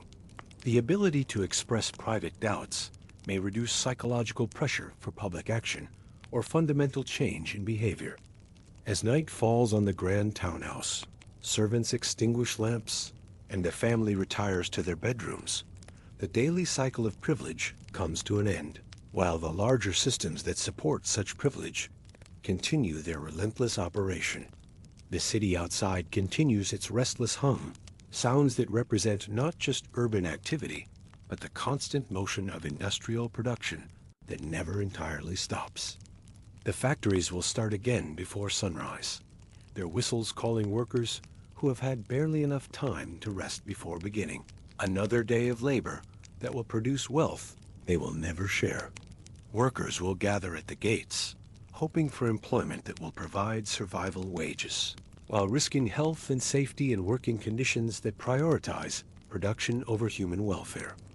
Machines will turn, and the cycle will begin anew, the mechanical rhythms that drive industrial production, resuming their domination over human time, and natural cycles reshaping social relationships and environmental conditions, according to the demands of capital accumulation, rather than human need or ecological sustainability. Yet even as this cycle continues, changes are stirring that will challenge the assumptions and arrangements that sustain industrial privilege. In workshops and meeting halls, in newspapers and pamphlets, in conversations between workers and reformers, new ideas are taking shape that will question the inevitability of current conditions and propose alternatives that might redistribute power and wealth more equitably. The same technological innovations that increase industrial productivity also create possibilities for communication and organization that might threaten existing hierarchies. The same urban concentrations that make efficient production possible also create conditions for political organization that might challenge the social arrangements that maintain industrial privilege. The same global networks that bring raw materials and markets within reach of British industry also expose British workers to ideas and examples from other societies where different arrangements of power and wealth suggest that current conditions are not inevitable or permanent. The very success of industrial capitalism creates contradictions that may ultimately undermine its stability. The accumulation of wealth in private hands reduces the purchasing power of workers who must buy the products they create. The environmental costs of industrial production threaten the natural resources on which continued production depends. The social tensions created by extreme inequality generate political pressures that challenge the legitimacy of existing arrangements. But these challenges lie in the future. For now, in the gaslit streets of Victorian London, the grand townhouses stand as monuments to industrial success, their comfortable interiors sheltering those who have learned to live with prosperity built on foundations they'd prefer not to examine too closely. Tomorrow will bring another day of decisions that affect thousands, another day of comfort purchased through the labor of those who remain invisible. Another day in the life of a system that creates unprecedented wealth while distributing its benefits according to principles that have more to do with power than with justice. And yet, even in the quiet moments before sleep, in the spaces between certainty and doubt, questions persist that no amount of luxury can entirely silence. Questions about responsibility and consequence, about progress and its price, about the relationship between private prosperity and public welfare. These questions, whispered in the darkness of bedrooms, where silk curtains block out the lights of a city that never entirely sleeps, carry within them the seeds of changes that will reshape the world these industrialists believe they control. But such transformations remain hidden in the shadows of possibility, while in the immediate present, the rhythms of industrial life continue unchanged. The factories hum with mechanical precision. The workers file through their gates with resignation born of necessity. And in the grand houses of those who own the means of production, another day ends in comfort built on foundations of exploitation that tomorrow will support yet another day of profitable enterprise. Yet in the gaslit streets below, something else stirs in the darkness. In the narrow alleys between the grand townhouses and the factory districts, where shadows gather thick and conversations carry in whispers, a different kind of meeting is taking place. Men and women whose hands bear the stains of honest labor, whose faces show the marks of early rising and late working, gather in rooms that smell of tobacco and determination rather than imported luxuries and inherited privilege. These are not the mahogany-paneled chambers where industrial fortunes are planned and protected, but cramped spaces above public houses, basement rooms beneath printing shops, meeting halls where the air grows thick with the breath of those who have discovered that their individual powerlessness might be transformed into collective strength. The chairs are simple wood, often mismatched, gathered from wherever they can be found. The tables bear the scars of hard use, their surfaces marked by the tools and troubles of working lives. But the conversations that unfold in these humble spaces carry a power that the industrialists in their comfortable studies have not yet learned to recognize. These are the voices of change, speaking words that will echo through the corridors of history with more lasting force than any boardroom decision or parliamentary decree.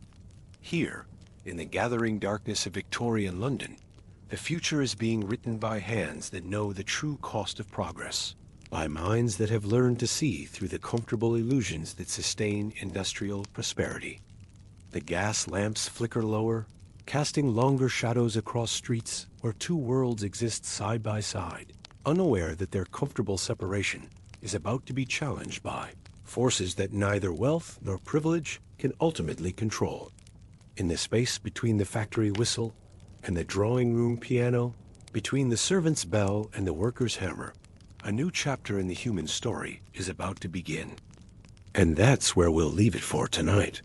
From the toxic dust of the match factories to the silent stories buried beneath London's streets, from the packed sewing floors in New York to the quiet halls of Victorian mansions, a long, slow walk through the soot-covered layers of industrial history. If you're still awake, thanks for sticking with me all the way to the end. And if you drifted off somewhere between the phosphorus fumes and the locked factory doors, that's perfectly fine too. That's kind of the whole point. If you enjoyed this slower, sleep-friendly dive into history, feel free to like the video and subscribe for more. And as always, let me know in the comments where you're listening from and what time it was when you pressed play. It's always nice seeing where in the world these late-night history journeys are reaching. For now, I'll let the noise of the factories fade. The footsteps along cobblestone streets grow quieter, and the flickering gas lamps dim one by one. Sleep well, and I'll see you next time.